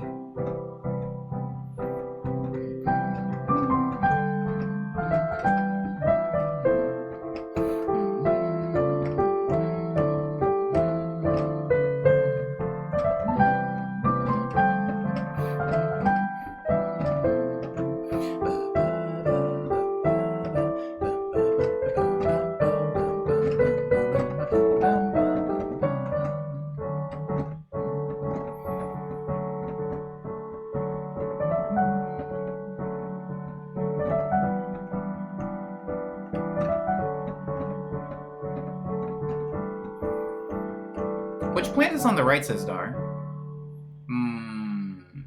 My left, so you're right. Firo? Firo or Nobu? Or Booba? Yeah, I guess you can't see his name. There you go. Is that better? Of course it's better. Of course it's better. You can see his name now. I'm liking the Air Boo music. Aw, thanks, Jinja. I was trying to not make it too silent and boring. That was Trash Tuesday, I think, says Lindsay. You may be right. You might be right. Are there not 6 plants, says Dar? Well, technically there's more than 6 plants. Because of the Booba children, right? Are you talking about Tuba? So there's Tuba, Zia, Agnes, Nobu, Booba, Firo. And technically, Nuba's also here. She's just slightly out of... where's the red one? What are you talking about? Where is Darvin?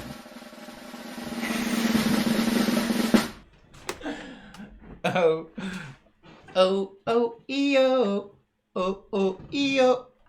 Oh, E-O. The right stuff. Bam! Who did the drum roll? Because that was really well timed. I was poorly prepared, but that was a really good drum roll, and I just want you to know that I know that you were on point. Whoever done did it. It was Liana. Thanks, Liana. My trash day is Monday. Young Yuba? Okay, I gotta read this off screen, guys. I've gotta read this off screen. I'm gonna scoot the screen closer to mean. Scoot the screen closer to mean. So that I don't have to crane my neck so much. Alright, in the case of the garbage truck toy, our reviewer, whose name I don't know because it's not in my phone anymore, gave this item 5 stars. Very realistic, says Ernest Stahlnacker. Find customer review of free product. Free product? Anyways, my son always runs outside in the morning when he hears the garbage truck coming so he can watch it pick up and dump our trash. He gets so excited by that. So I thought this garbage truck would be a smaller residential type, would be the perfect present for him. It's very realistic and comes with a commercial style dumpster as well as 3 smaller residential type garbage cans.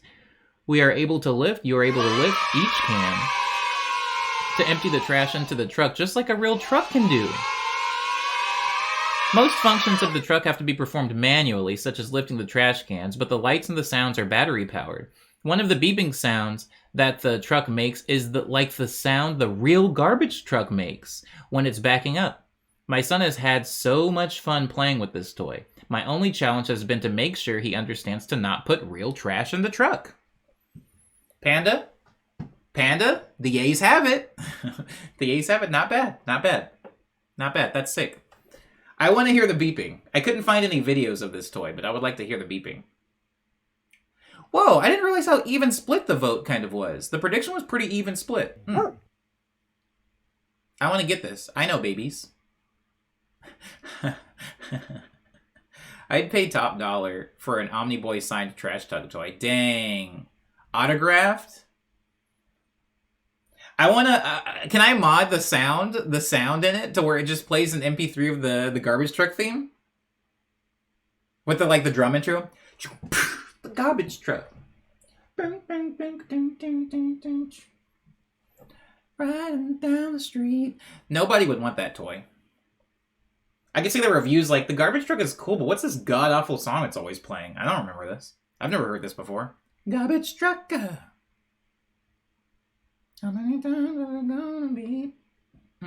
Anyways, thank you, Ernest, for your earnest review. Oh, come on, guys. This isn't my first rodeo. Anywho, what's our third item today? Micro the Macro says, oh my god, you put real trash in it. That's so cute. Trash can be cute. Surely we have the skill to set here to do this. Surely we have the skill set here to do this. Surely, right? Our third item... Shout out to Ernest Saving Christmas. Ernest P. Waro? You're talking about the Ernest? Heaven help me. Alright, the third item that we have for review today is... Sunny, the happy blobfish. Very happy. Happy. I can't read the name next to it. But I think it's supposed to be in water. The little tank it comes in is made to look like water, but I don't know that it's supposed to be put in water. Also, the image at the top oh, never mind, I see. It's because it's got the nose. Banger says Umbe. Man, I want a son. He says titanium. But why? I'm actually not sure what this toy is for. Let me preface this by saying, yes, I did see this review. I did pull this. No, I do not remember whether it's a positive or negative review. But I'm not sure that either I learned what this was for and I forgot, or I never quite figured out what this is for. I think it's just a toy. I think it's just like a toy that you can take in the bathtub or something. I don't know, because it's a fish?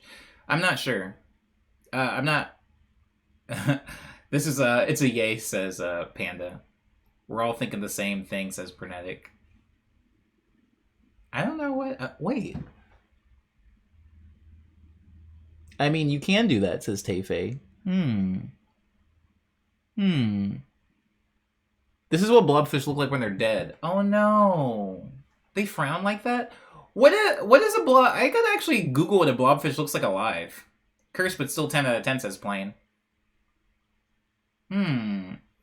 Make the timer 3 minutes. 5 is so long, says Panda. I don't know if you... Actually, Panda, I don't know if you can make the... Okay, so... I think if I remember correctly, I think the prediction only allows you to make them 2 minutes, 5 minutes, or 10 minutes or something like that. I don't know if there's a 3-minute increment. If there is, I'm whack and don't listen to me. Living blobfish look like regular fish, man, says Dar. The prediction is up. Living blobfish look like regular fish, says Dar. But regular fish don't even have a... they don't all look the same. Some of them look mad ugly. Sorry, that's mean. But I've seen some regular living fish that look rough. They don't really look like fishes. Why are squirrels so... Sorry, I got distracted by a squirrel outside. They surface when they die and the pressure change. Oh, because of the pressure change. Oh. Whoa! They surface when they die and the pressure change, like sous vides them, says Dar. Oh, So this is a debt. So this is what happens. So underwater. Wow. Do you guys know a lot about the bends? Tay says, I am voting yay because someone is probably very happy with this thing. Says Tay. It's a good take. That's a good take.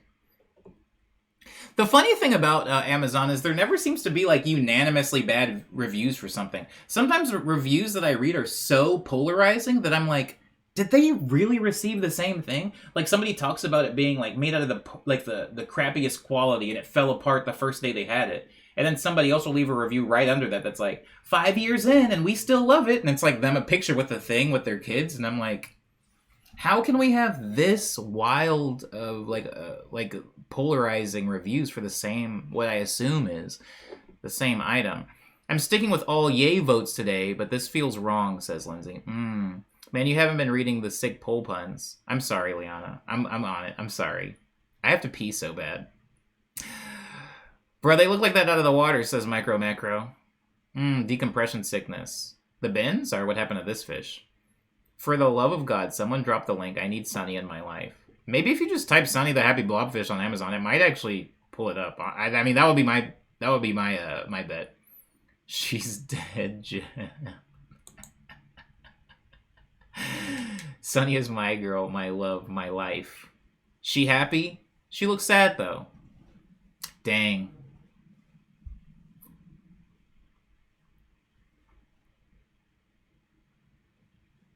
Dang. Sorry, that made me think of something very different in my own life. It was 11:59. The deadline was midnight, says Lindsay. You know, people said, God, this looks like... this. God, he took his time with you. Well, this is a rush job blobfish. Yeah. Yeah, it does feel rushed. The happy blobfish. I remember the episode of Magic School Bus where Arnold takes off his helmet in space and uh-oh. See, I lost it. My chat is wigging completely out. It's going hard. The bins does not put good imagery in my head, says Umbe. I guess it shouldn't. Yo, I remember that episode of Magic School Bus, says Darwin. Arnold takes off his helmet in space and despite his annoying sister. This is what happens to blobfish. Remember that, you know that clip that goes around where it's like a, was it Jane? Mary Jane jumping out of a freaking window so that Spider-Man will catch her? That crap's funny to me. That crap's mad funny. I don't trust anybody. Radical says, yeah, it's so interesting how deep sea creatures can't survive above pressure. Like, it's opposite for us. Yeah, I like that. That everybody kind of has their own realm. I mean, I even feel that with, like, surface creatures. Just, like, some animals being able to survive in, like, super low temperatures. But if you, like, put them in, like, 70 degrees, they'll, like, just instantly die. They're like, things aren't frozen. My body wasn't made to handle this, you know? That clip is so funny to me. I love that clip, Dar. That clip is mad funny to me. I haven't had a girl jump out of a window, but I have had people I've had 2 people that I've dated do some pretty wild stuff as like a test to see whether I liked them enough. And whenever I see that clip, it makes me think of that and I start laughing, crack up. Yeah, birds have like 17 lungs, so they can fly like 6,000 feet in the air. Give me more lungs. The whole series is just gaslighting Arnold, says Lindsay about Magic School Bus. Who knows what's down there at the bottom of the deepest parts of the ocean? Well, Namor, for one. I think the prediction's over. Or it's really close to being over. We're all done, though. You guys are all done. Yeah, these are pretty evenly split. I don't know if this is, if you guys are doing this on purpose, but it's pretty evenly split. I appreciate that. Thank you. Somebody give me a drum. Oh. I don't even have to say it anymore. Y'all are on point. Can I get a claw emoji? So I can do the Namor thing?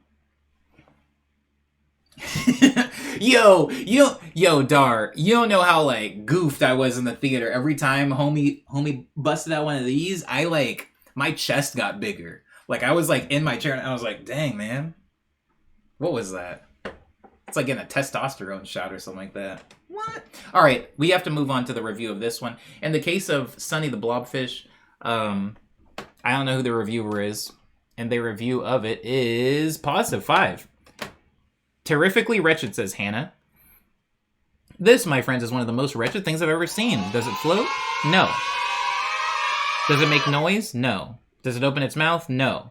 Does it have any use at all? No. Does it make my hands smell like glue? Yes. Does it freak out my dog? Yes. Do I get a little sick and uncomfortable every time I look at it? Yes. It's a horrible object and I love it. 10 out of 10 would recommend. 97 people found this review helpful. Thank you, Hannah. The coolest thing about this review to me is I can't imagine a dog getting really freaked out by this. And like not knowing what to do with it. That's exactly the philosophy I voted with, says Dar. Dar's got their finger on the pulse of Amazon reviews. It's horrible and I love it. Yeah, I knew it again. Panda Boy 2 for 2 or 3 for 3. Are you a solid 3 for 3? Hard. I appreciate. Guys, that's 3. There's only 2 more left. We can do this. We can get through this and then let everybody enjoy the rest of their day. I imagine a cat slapping it constantly, says Jean Joe. I just imagine a dog like doing the thing where they're like not sure of it, maybe barking at it for a little while, and then like being like, oh, that's not alive. That's a piece of rubber. Or at least I think it's rubber. I assume it's like rubber because of like the way it looks, like the texture, the color. I don't know. Anywho, our fourth item today for review, yay or boo, is a baguette pillow. It's a big piece of bread, but it's in the form of a pillow. It's supposed to be a comfortable piece of bread. It's a pillow, but it's a comfortable piece of bread. Imagine it dropping in front of a cat and it jumps back like 47 feet. Yeah. Cats are wild, man. 3 for 3, says Donut Clown. 2 for 3, says Panda Boy. Get that bread, says Micro Macro. Dar already hates this bread pillow. All right. Okay, all right. When I see this bread pillow, actually, I think of like specific. This sucks, but I think of like, you know when somebody has a viral tweet, and then they get hit up by a bunch of companies to do like really sad ads right underneath it. This makes me think of like those items because it feels like something that is like only cool for 2 seconds, and then it just becomes that kind of like dirty thing in your house. Or like maybe you were planning like we're gonna have a housewarming party and it's themed. Like the theme is like bread and wine, so you get a lot of stuff like this, like wine and cheese or something like that. Bread and cheese, like you have a themed party, so you buy a lot of stuff that's going to fit the theme. But then after that party's over, you're just like, well, there's the bread pillow. It's still here. Dar secretly has a nugget pillow. Oh god, I hope not. Who wants a baguette that's like soft? Wait, hold on. Huh? Someone tell me yay or boo, says Panda. Panda is open to suggestions. Like soggy. Oh, I'm going to, but I feel like it's a yay. I'm going boo, but I feel like it's a yay. I'm voting boo based on morals, says Dar. Ladies. Let's get this bread, says Jinjo.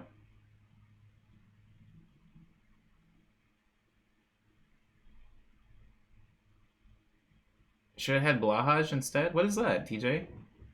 Should I know what that is? What's blahaj? Am I even saying that right? Am I saying that correctly? Because I feel like I'm not. I'm voting solely on the order that I would as a streamer do these to try and trick people. Oh, I'm voting solely on the order that I would as a streamer do these to try to trick people. Yeah. I don't know that I have a system. My system used to be I tried to make it even between yays and boos, and then I gave up that theming, and then it was just like everything was yay. I think I had one stream where everything was yays, and I don't know. Usually I just pick the reviews that have the most words in them. Because some reviews are like 1 star, it was bad, or like 4 stars, My kids love it. Like, I stopped choosing reviews like that, or maybe I should go back to choosing, like, maybe one short review per stream. Just in the interest of time. To respect all your guys' time. Big Stuffed Shark from IKEA. Yo, they introduced the Stuffed Shark at IKEA right after I quit, and I'm glad I wasn't working there during that, because people went nuts for those sharks. Like, when IKEA didn't have the shark, people were, like, complaining to all the workers, like, when are you getting them in? And it's like, sir, this is a furniture store. That is not my priority. Getting the sharks in stock. Red says, there is just no way that this mass-produced bread is edible upon arrival, and somehow delicious. I hope that's not a big pillow or something. I've been bamboozled, says Red. Oh, are you doing a bit on what you think the review would be? Because I could see a review being that. Like, somebody buying this because they thought it was an actual big piece of bread and not a pillow. I thought it was everything. I thought everything was boo except for one thing. Oh. No, it's completely random. Oh. Have other people thought that? Have any... If that's true, that's my bad. Has anybody ever, like, seen one yay show up and then just voted boo for all the rest because they were like, oh, we got the yay out of the way. Now they'll all be boos. No, they're all pretty random. I just go for whatever the longer review is. You've seen, sometimes I've pulled up reviews on here that are like, they take up the whole screen because they are like 3 paragraphs. Why I can't hold all this bread, says Micro the Macro. Hey, OmniChat, how's everyone doing? Hi, Pause No Tone. We're doing okay, I guess. Please do the prediction while it's here. Big bread. Munch. Or, I can't eat this. How much? You expect me to eat this? I do like Munch, though. I do like Munch. I like Munch. I like Crunch. I like Haunch. I like a lady with the big haunches. I'm the head honcho. Oh my god, speaking of haunches and paunches, when I was up in Washington, Pernetic took me to the burrito place that sells the like senior punch or whatever it's called. He took me there. I didn't order it though. I just got a regular breakfast burrito. It was pretty good. It was pretty good. My dog like Munch, says Micro. Amiibo wants me to wait. What am I waiting for? The item is the sofa chair. Oh. That would be mean. That would be cruel. If, like, the item was, like, the blanket she's sitting on, and I, like, misled you guys intentionally. Dang, no chancho? I didn't get to try the chancho. Why is it the person who has never been, who can remember? Why is it the person who has never been who can remember? Oh, it was called the chancho? My bad, yeah. My bad. What did I say? Senior chon? Oh, the drum roll. Thank you, Liana, for the drum roll.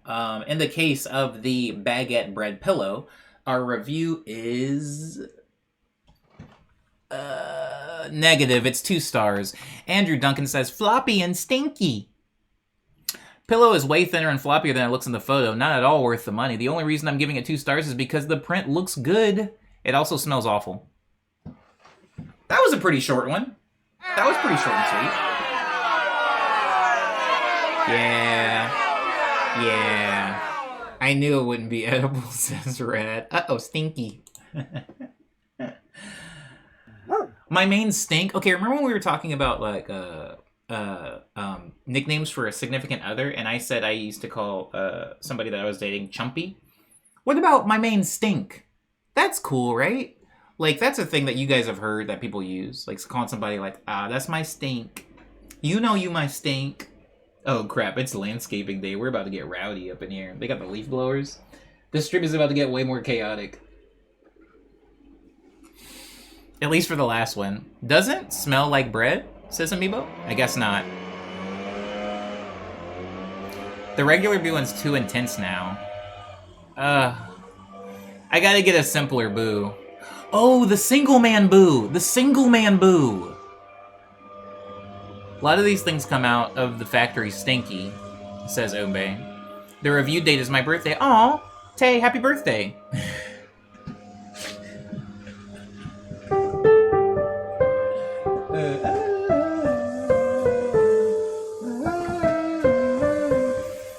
The review date is my birthday. Yo, Chumpy... I almost forgot. Yeah, Chumpy goes hard. Chumpy is awful, says Dar. Dar, stop it. Stop that. I also hate that nickname, says Lindsay. Stink? You don't like Stink? Dang. My mom used to call me Stink Stink, says Ube. Yo, these are sick. You guys need to, like, you guys need to lighten up. Stink is hard. Stink is hard. If somebody calls me, like, their stink, I'm like, I write that down in my diary. I'm sleeping like a baby that night. Brad says, I do not believe I've ever heard that on me. Alright, I'm wild then. I came from a parallel dimension. Next time I fight someone, I'm calling them Jumpy. And then I'm gonna start dancing. What's up, Jumpy? I've heard Little Stinker. I've heard Little Stinker too. Like, Stinker is different than a stink. Like, Stinker is a bad thing. That's like what Bugs Bunny would say. Ain't I a stinker? But like, when you're just like, you might stink. She might stink. Oh, that's your stink? My bad. I thought I recognized her. Thank you for being 6 months late. That is me. Happy belated. Happy belated. Stink is fine. Chumpy? Okay, so Dar is cool with Stink. Alright. Alright, no, that's fair. That's fair. I'm cool. Chumpy is dastardly. Stink is hard, though. Stink is hard. I think Stink for, like, a sibling or a nephew or something. But whatever. Or whatever. That's whatever. But for a partner? Yeah. Put her there, partner. Put her there, Stink. She might stink for sure. She might stink for real. Chumpy goes absolutely insane. Excuse...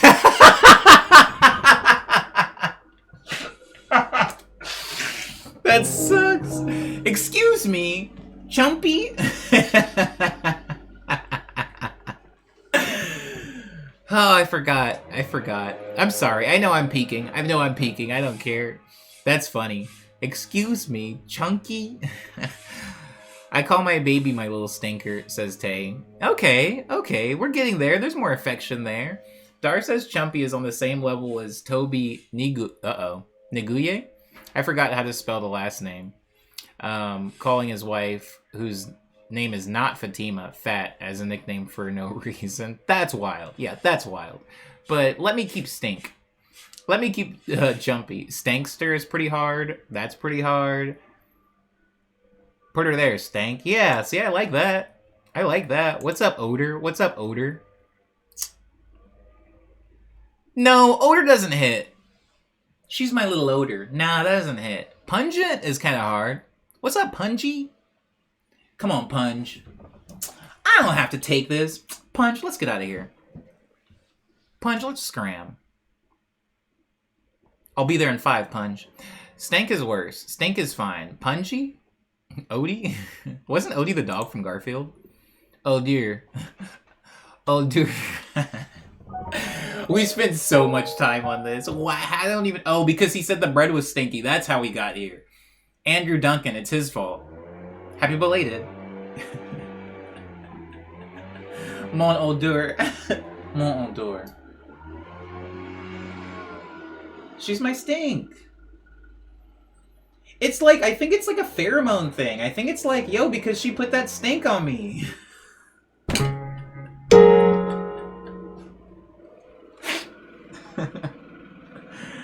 Oh, we gotta get to the 5th thing. I'm so sorry, Dar. I'm so sorry. The fifth item for Yay or Boo is... Oh! Crap, what is this called? I think this is called a meat gun. Crap, see, this is why I should have saved it.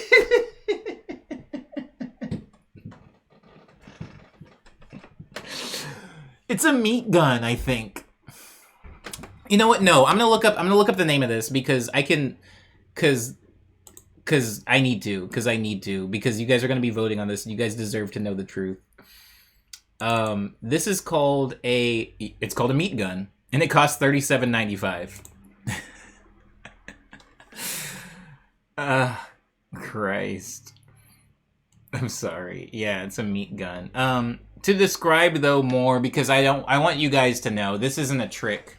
So you put meat in the tube and you shoot the meat but it makes it a shape. Like if you're trying to make jerky or you're trying to make like little like summer sausages, like this gun basically does what like a machine in a factory would do. Let me see if I have a second image. Sometimes I'll keep like several images of things. Here. Did that change it? Yeah, so see it's like a little meat gun. Press the thumb lever, pull the push rod, unscrew the gun cap, and then you load it. See how you have to shovel in the meat. Put the ground meat into the cannon. Step 4, set up the screws and nozzles, place the silicone over the ring, and then you squeeze out little delicious beef jerky. Yeah, so it's just like a little, it's a meat gun. It's a meat gun. It is exactly what it sounds like. I'm glad I saved that second image. Meat gun? Tube meat. Liana, you know me so well. Sometimes you say things, and I ignorantly want to reply, Liana, I say that. But yeah, it's because I say that. Yeah, tube meat. Tube meat are floppy and stinky.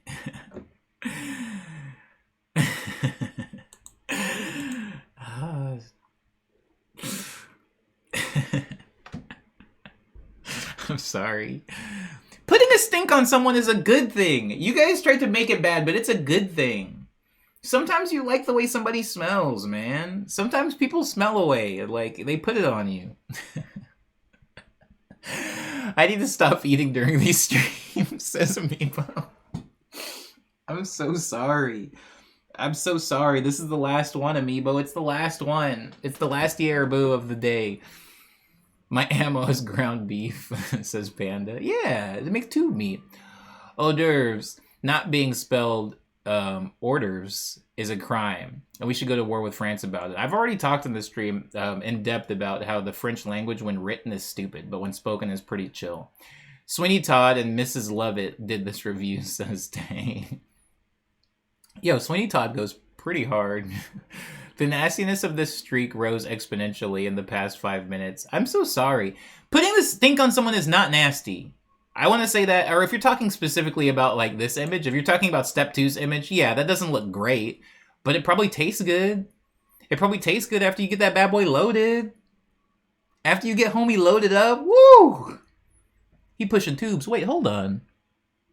Wait. Oh, it's the reflection. I was looking at the reflection of the plate of meat in the metallic tube, and I was confused on what that was. That's so sick. That's so freaking sick, by the way.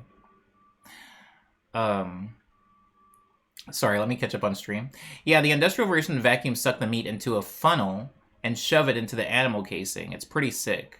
I agree. No, it's definitely a good thing. Yeah, putting the stink on someone, it's a good thing. Dang, put it down on me, says Leon. Put that stank on me. That's gonna definitely be a name of one of my songs at some point. If I ever become that artist. If I ever become that one. She might stink. And got me doing the stanky leg, says Tay. Dang, Tay remembers the stanky leg.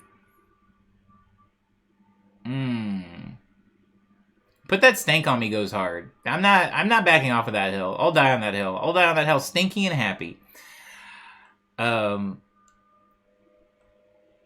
sorry. Now I have the Sweeney Todd. Remember Joanna? Remember that song Joanna and Sweeney Todd? My brain's all over the place. Pushing pea meat, says Lindsay. Yeah. What are you saying? What is Dar saying? What is Dar saying? I'm not gonna read all that. Did you say pneumonia? Is that a strain? Is that a strain of pneumonia? I'm for real. I'm being for real, by the way, Dar. I'm being for real. I dated somebody who I called Diddy, who always smelled like lavender. And I think she was just obsessed with lavender stuff, but it got to a point where, like, even if, like, her skin just smelled like it. It was wild. She was, like, drinking lavender tea, and she would, like, sew lavender into, like, duvet covers and stuff. She, like, made me a pillow with lavender in it. She was, like, and it was sick, man. Homegirl smelled like lavender. Her, like, morning breath smelled like lavender. It was pretty sick. I remember people who hit the stanky leg so hard that it's... that stank stay in my brain, says Leon.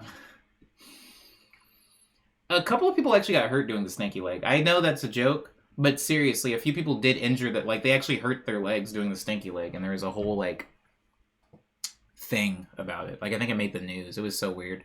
Lavender Pillows, that's so real. She was pretty sick. Homegirl was just a bee in disguise, says Tay. That's kind of funny because that was her nickname for me. She would call me Bee. I'll have to talk to her about that one day. Was I motivated?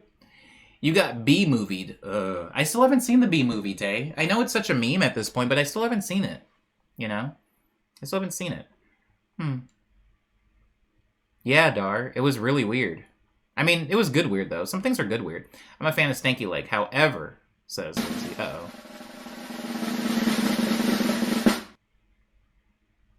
Dang, she puppy cat.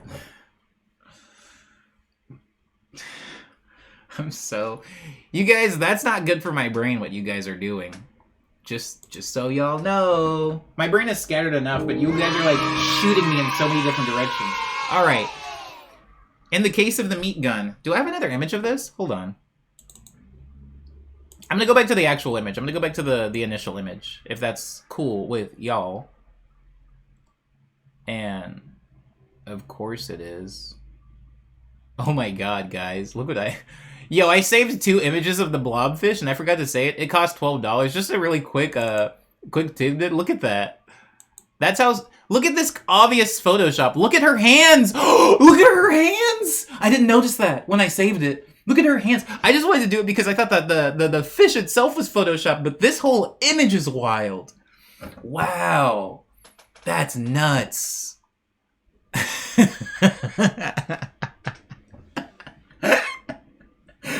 Her hands remind me of... Have you guys played Fable? She looks like a Fable character. That's what their, like, whole body proportions were like in the game Fable. The proportions are bonkers, says Frenetic. Yo, they're freaking units.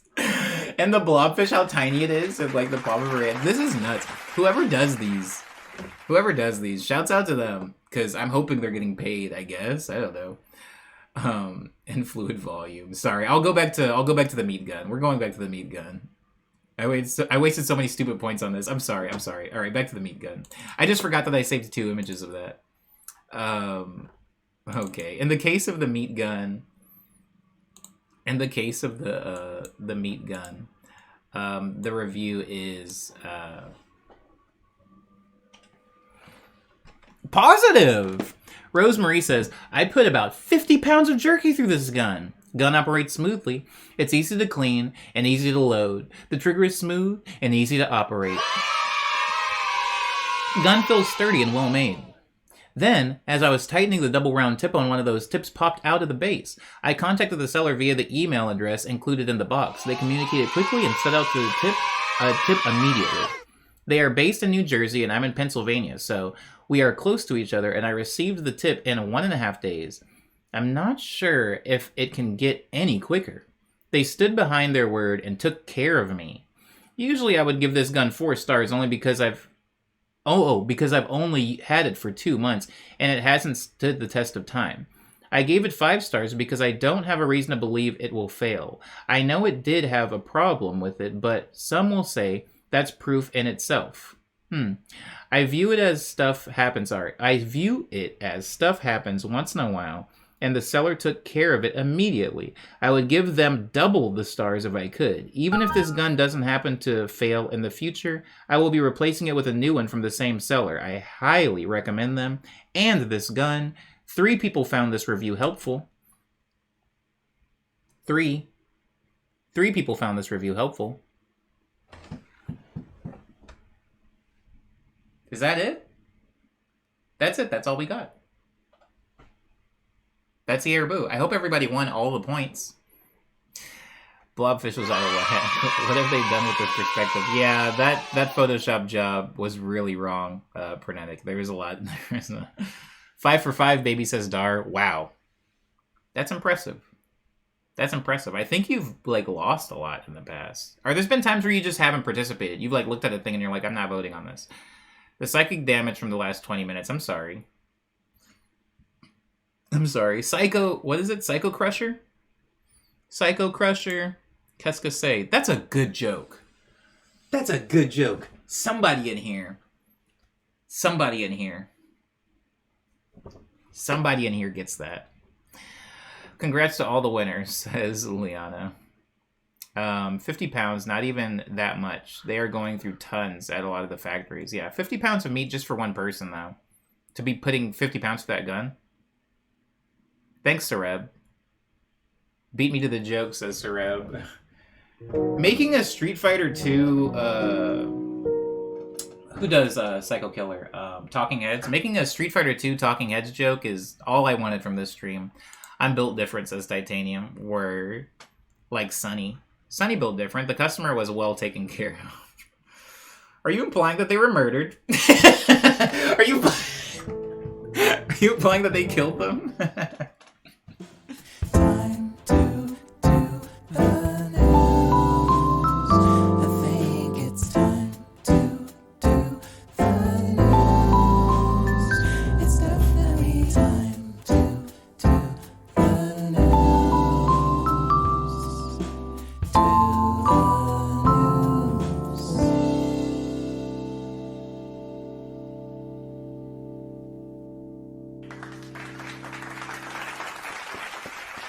Thank you, everybody. You've made it to the news. Somehow you've made it this far into the stream, and I appreciate you for sticking around. Rad says that maybe Rosemary didn't know what she was doing, and is just doubling down on a bad purchase. Possible. Dar says that's an unky bunk amount of meat. 50 pounds to push through a gun. Maybe so. Unky bunk. Ooh. Remember Unky like this tweet? Remember when I was obsessed with Unky? God, callbacks. Too many callbacks. If you write a bad review in bad faith, we should just kill you, to be honest, says Umbe. Jesus Christ. I do agree, though. Bad reviews in bad faith are... Because it actually hurts people's businesses, Maybe not some big reseller, but when you're a local restaurant or something like that, and somebody leaves a bad Yelp review, that can actually hurt you, It's rough. It's rough stuff. Rosemary is dead. We are in the news. What is the news that I want to cover? Guys, I have an album coming out tomorrow.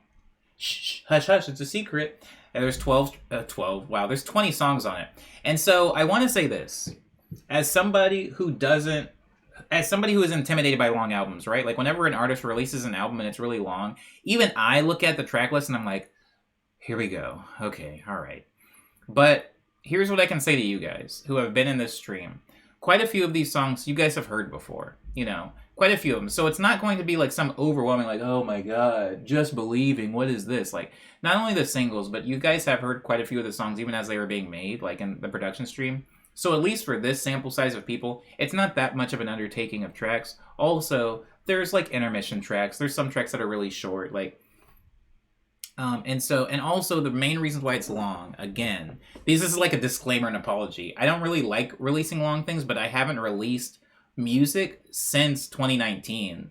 So a lot of this music isn't useless stuff I threw together just to have a long album. It's a lot of the music I made in 2020, a lot of the music I made in 2021, and still it's shaving off all the rust and dust and useless tracks. I would say every 30 tracks I make, one of them actually comes out, and that's still the case with this album. It's just that it's been so long since my last release. So that's the first piece of news I have.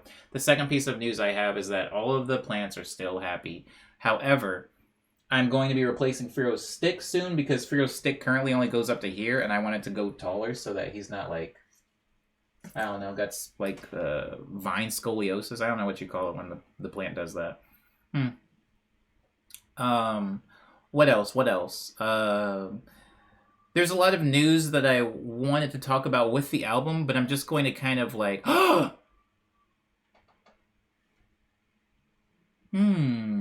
Reniel. Hi, how you doing? I know you from Instagram. I've never seen you these parts though, so welcome. I hope you're having a good Thursday. Just want a couple of news things for the album. First of all, the features. There are quite a few features on it. Quite a few features for me. Usually when I do an actual album, I try to keep the features down to 2. 2 maximum. Sometimes just one person. If you look at Daydream, the only real feature on that is Sky, If you look at Nice Dream, there are no features. You look at Love Dream, there's quite a few features on Love Dream. I think there's 3 or 4. But my point is, there's quite a few features on this, which I haven't done in a little while. And some of them are repeat features. People that I've worked with before, like Fuchs. Fuchs was on Speed Dream. But a lot of the features are new people. Like, I've never actually made a song with Rachel. I've never actually made a song with Zeph. I've never made a song with Fantasy Love. So a lot of these are like newer features, which is kind of nice and exciting because, I don't know, because like I was able to get new sounds because of the combination. Also, this project in general, and I'm not even just talking about the music of it, but all of it, is the biggest collaborative work I've ever been a part of, like as a solo release. As weird as that sounds, like if it's solo, how is it collaborative? What I mean to say is usually with my releases, like Nice Dream and such, I will make all of it myself, and then I will commission out little jobs that I direct. Like, I will write lyrics, and then I will hire a vocalist to sing the thing that I wrote. Or I will give somebody lines that I would like them to play. Things like Suspended in Love. I did hire some musicians to perform violins and stuff like that on it. However, I told them what to play. It wasn't like they were coming in with any creative input. They came in and there was the music written down and they just performed it for me. However, in this release, I would say that this project has the most amount of collaboration. Like my art director, the person that did the cover art for Just Believing and Call It Love and Gleam Dream itself, she is an art director, and actually, like, we had several meetings, one of which we still need to have about the physical, but we've had several meetings where she's actually had a lot of creative input and how the album looks. And I'm glad because a lot of the feedback from people that actually see the art from the album are like, oh, this is the best art I've ever seen for one of your releases. And it's good for me because I didn't have to do it, right? I didn't have to tell the person what to do. Did I have suggestions and things like that, and things that I said to Julia is her name? Things I said to Julia where it's like, I would like for it to look like this, or this is the kind of vibe I'm going for. Sure, I had that level of input. But when it came to actual like strategy and processing and direction, Julia took over all of that. And I've never done that for release. Same thing with Call It Love. Like, if you listen to the middle section of Call It Love, that whole thing was composed by Zeph. Usually where I would do strings, like, whenever I work with anybody, whether it's Ehi or me or anybody, I handle the orchestration and the arrangement. I very rarely give that up. And I gave that up to Zeph, and I think the track is better for it. And just little things like that all throughout the album. I gave up some writing to this person, or I gave up some mixing to this person, or some production to this person. This is the most I've ever done that with a project, which has made it, I think, better, higher quality, but it also has made it take 10 times longer, right?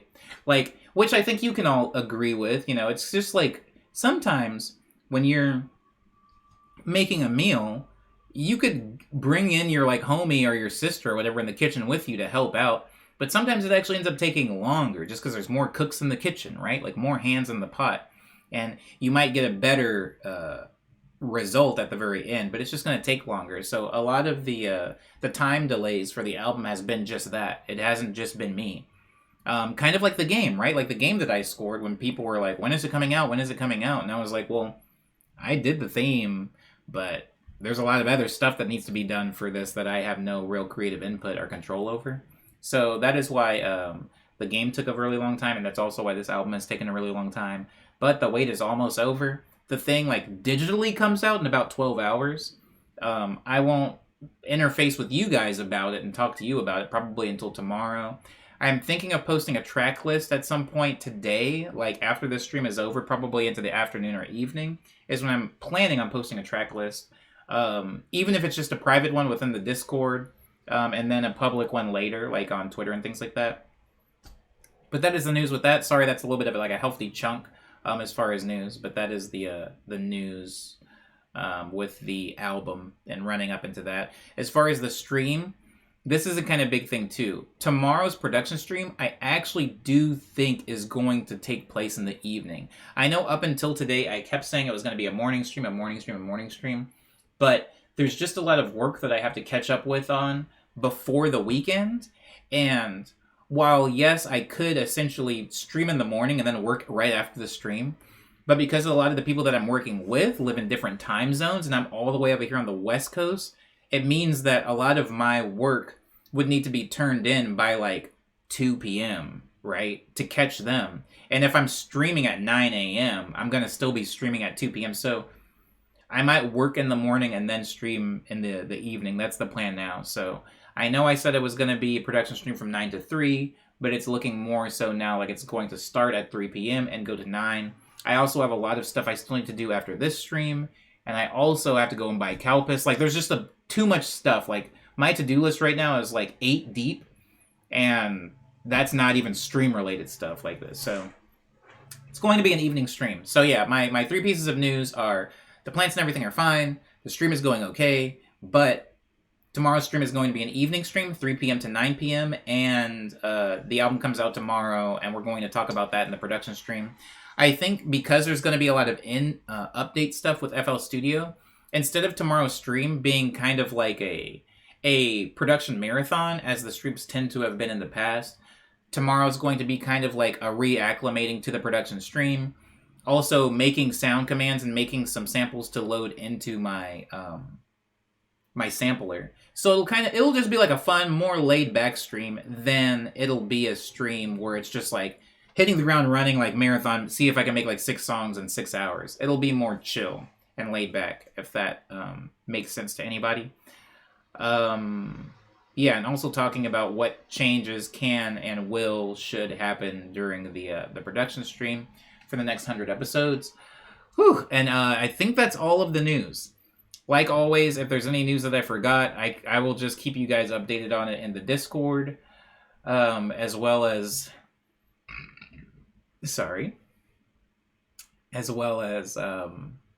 pushing it on into Monday's news segment. Because production stream still does not have these segments. There is no real news. There's kind of like a chill check-in for the production stream, but it's not as structured by design. The production stream is way more open format and free form than the Monday through Thursday streams, which have kind of harsh guidelines for when the segments start and end. Wow, so much talking. Okay, and that is all the news. I'm going to go on now to the song recommendation for today. I'm gonna pop a few fruit snacks in, though, to eat during the transition. Thank you guys. You've made it so close to the end, and I appreciate your guys' patience and consideration. Recommend a tune. I've got a song to share with you.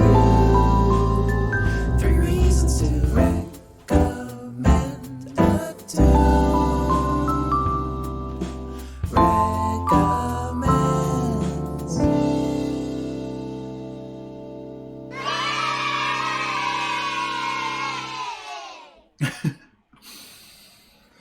Welcome to the song rec section of the Morning Medley stream, where I recommend a song a day that I think would be interesting for you guys to listen to. Now, we are on episode 400, we are on episode 504, which is pretty deep, so we're officially getting to the point where I'm maybe starting to like retread over some of the same artists, and I apologize for that. So if I have recommended this artist or even this song, I'm sorry. I'm very sorry. But it has to be recommended. I love this song, and it's so important for a myriad of different reasons. 3 of which I'll get into after I reveal what song that is. Today's song is Behind These Closed Doors by Otis McDonald. So, quick background. The first time I actually encountered this song was because it was used in an ad. Otis McDonald does a lot of production for ads and sync licensing, so even if you aren't the biggest Otis McDonald fan, there's a high chance that you have actually heard his music, whether it was in a commercial, a TV, a movie. He's like pretty prolific for that. Like a lot of his discography isn't even on Spotify because it's like used for ads. It's like specifically in ad libraries. But we're talking specifically about Behind These Closed Doors, which I'm recommending again for 3 reasons. The first reason why I'm recommending Behind Closed Doors is because it's a organic sample. What do I mean when I say that? Like, a lot of times people are really used to hearing the chipmunk voices or things slowed down, chopped and screwed, future funk, vaporwave, hyperpop, nightcore. Like, there's a lot of manipulating of samples and of original recordings. However, when Otis McDonald does this, he actually will record an entire song and then pitch it. So he will do kind of what I do, like what I did for Lush Dream, where I would just make a jazz song and then I would pitch it down and chop it to make it sound like a skewed sample. He's doing this, except in the opposite direction. He will make a song and then he will compress it, and then play it at a higher BPM, which goes into the second reason why I'm recommending this song. The second reason why I'm recommending this song is there's two ways to speed up and slow things down. Well, there's actually more than that, but I'm going to just talk about the two larger families of speeding things up and slowing them down.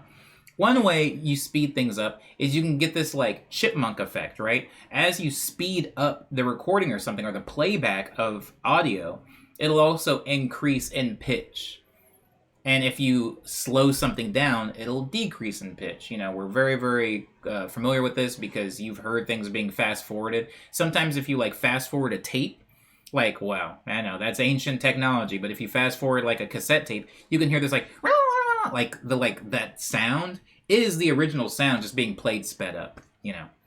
It's not like just like searching throughout the next part of the tape to start playing. It's just playing super fast. Same way when you rewind, it's rewinding really fast, which is why you get that really high noise.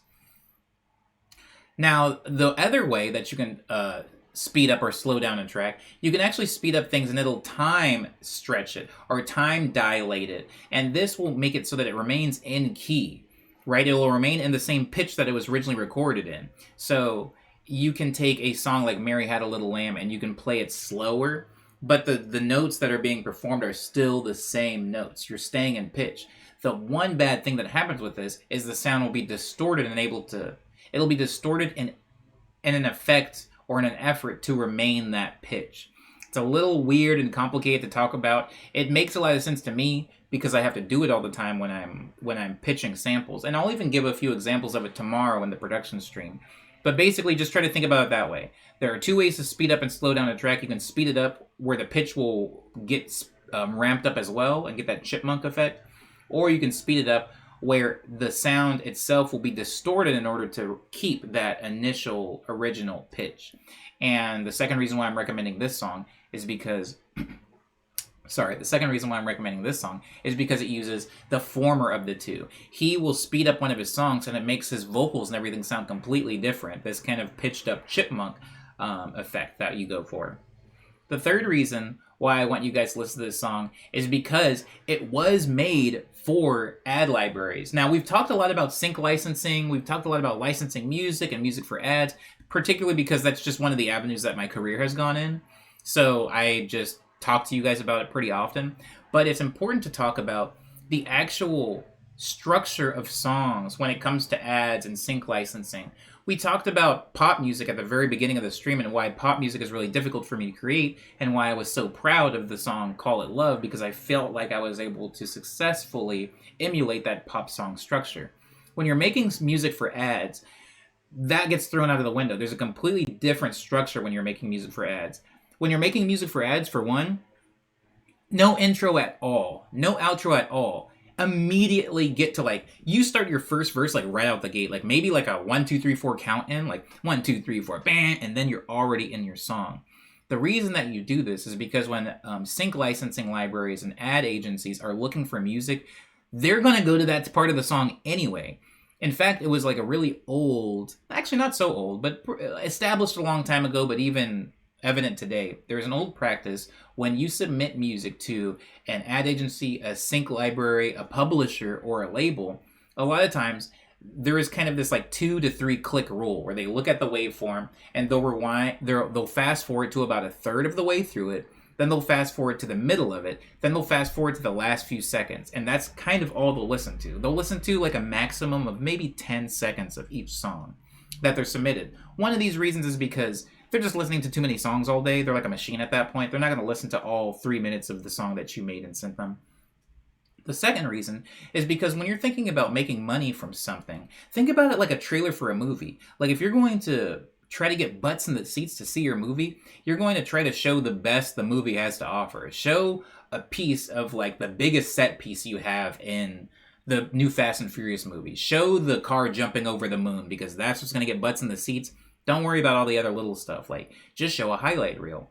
Except for when we're talking about music, music isn't really promoted in the same way that movies are, where we have just like a list of trailers that play before a movie, or we have trailers that are on YouTube. Music is a little bit harder to do that way. And so when you submit music to a lot of these agencies, they have a kind of in-house like strategy on optimizing listening to a bunch of music, which is just going to the first third, which is usually somewhere like verses so you can hear what the higher energy parts, and then going to the middle so you can hopefully hear like the second hook, the biggest hook of the song, and then going to the outro to hear if there's any actual diverse ending of the song or if it's kind of the same throughout.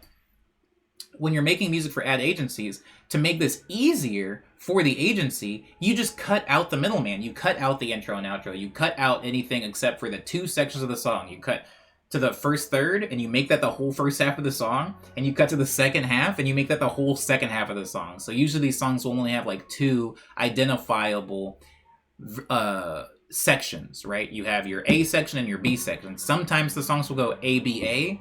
Sometimes they'll go A, B, B. Sometimes they'll just go A, B, and end. But that's all you need to do. And so the songs end up being pretty short, which this song is. But it's a really, really good song. Please listen to Behind These Closed Doors by Otis McDonald for, again, the reasons. One, he's making his own sample. The song is a sample, but it's because he made a song and then sped it up. The reason, two, is he's using a specific technique when speeding up the song that also pitches up the entire, the vocals, all of the instruments, everything is pitched up, even the drums, right along with the BPM of the song. And the third reason why I would like you guys to listen to this song is because of it being made for ad agencies and being made for publishers actually influenced the structure itself of the song. This song is over in a flash. It gets started really quick. In fact, the first few moments of the song is just Otis counting down from 7. Like, there is no intro. I think it just goes like 7, 6, 5, 4, 3, 2, 1, and then the song just starts. And so those are the 3 reasons why I would like you guys to listen to this song, Behind Closed Doors by Otis McDonald. I have already added it to the playlist. It is on the playlist right now, I believe. It is live, and so it is there for you to listen to. If you're not sure to find a playlist, you can type !Rex into the chat, and that'll bring up the Spotify playlist for it. Ooh, Thursdays are chunky. I think my body forgot Thursdays are chunky. I think I honestly did. It's because, like, I think it's because Yay or Boo takes a lot, but there's also every other segment. Like, everything, except for Trash Tuesday, it's like, I still got to hit all the beats. So, I appreciate that. Thank you for linking the playlist, Liana. I appreciate that. You need a Thursday intermission. Whew. Yeah, right? Christ.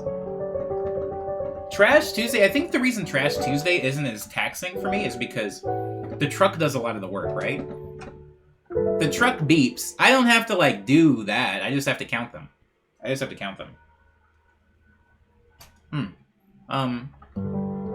Fruit snack's so good, man. So good. I was going to look up who I could possibly rate into. Also, I said this last season, but if you guys have anybody that you like on Twitch, please suggest it, because if not, I'll just raid into, like, my comfort raids, right? The people that I always raid into, which is cool, but it's always cool to see, like, new people, you know? 1 chord per truck beat? That would be exhausting for sure. I just want to go out and say I have... Okay, I do this, like, kind of whack thing of following. Sometimes I'll follow people on Twitch, but then I won't actually go into their stream for a really long time. And I'll see that they're live, and I don't remember what they do. I'm like, who is this person? Who is Bubble Sprite? What are they doing? Why did I follow them? When did I even follow this person? Just playing Genshin Impact? A little bit of change of pace, but I like... Aqua Gem art? Word. Thanks, Jinjo. Thank you, Jinjo.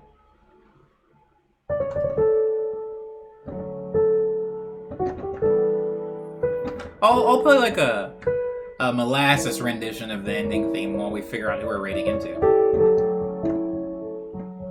Aqua Gem art is just an artist. Oh, we haven't figured out. Oh yeah, I'm still trying to figure out. Is Aqua Gym like painting?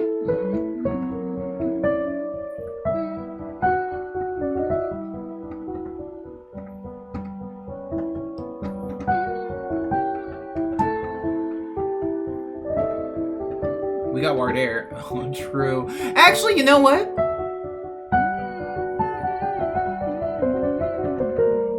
Maybe Wardair.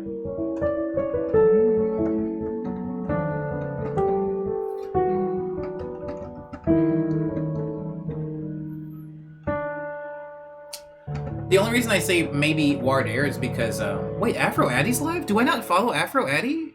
Oh, that's horrible. Because they didn't show up on mine. The only reason I would want to, how many people Afro Addy got? Because Wardair is really healthy. The only reason I would want to raid into Wardair is because Wardair is really nice. Like, just a nice person. But I feel like the criteria is, like, is their stream friendly? And then it's like, are they a nice person? Do I like them? And then it's like, how many people are in their chat? 3? Yeah, let's go to Afro Addy.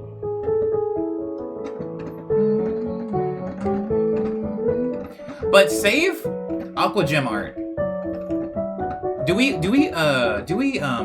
I'll write down Aqua Gem. It is underscore art? Because, oh. Can you guys still see me? Can you guys see me right now?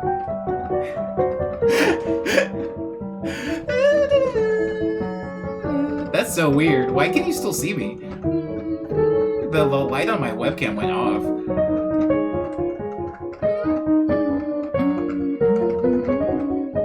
This is the Morning Medley theme song, which somebody brought it to my attention recently. One of my friends up in Washington was like, you only play it at the very beginning of the stream and at the end of the stream, which is where a lot of people aren't present. And I was like, oh my god, there are a lot of people that just wouldn't know the Morning Medley theme song because it happens in the first 5 minutes and the last 5 minutes. And if you just happen to not be there for those small periods of time, there's no reason why you would actually know what the theme song sounds like. It's really weird. I guess that's true with like a TV show too, no?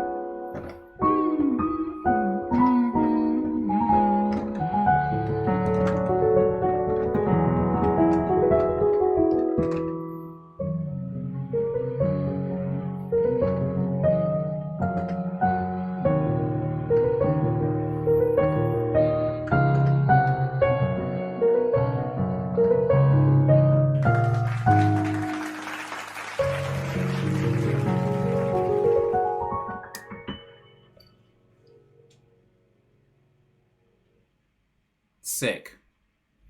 Thank you for the stream, says Pernetic. Thank you guys for being here. Really appreciate all of you. Don't forget, I have an album coming out tomorrow. I had a wonderful time in your stream today. Great first experience. I hope everyone had a wonderful day. Honestly, Tay, thank you for coming by. Thank you for coming by, and also thank you for sticking here. I do really appreciate it. You were so positive and nice, and you like Kingdom Hearts, so... Easy. Just easy peasy. Lemon squeezums. Yeah, and that's all I have today, guys. Let's go raid Afro Addy, who I guess I don't follow, so I've got to follow when I go in there. I feel kind of guilty. Be safe, guys. Oh, also remember, tomorrow's production stream is an evening production stream, and it's going to be just laid back chill. I might even put up just chatting. I don't care. It'll be a chill stream. But until tomorrow, abo everybody.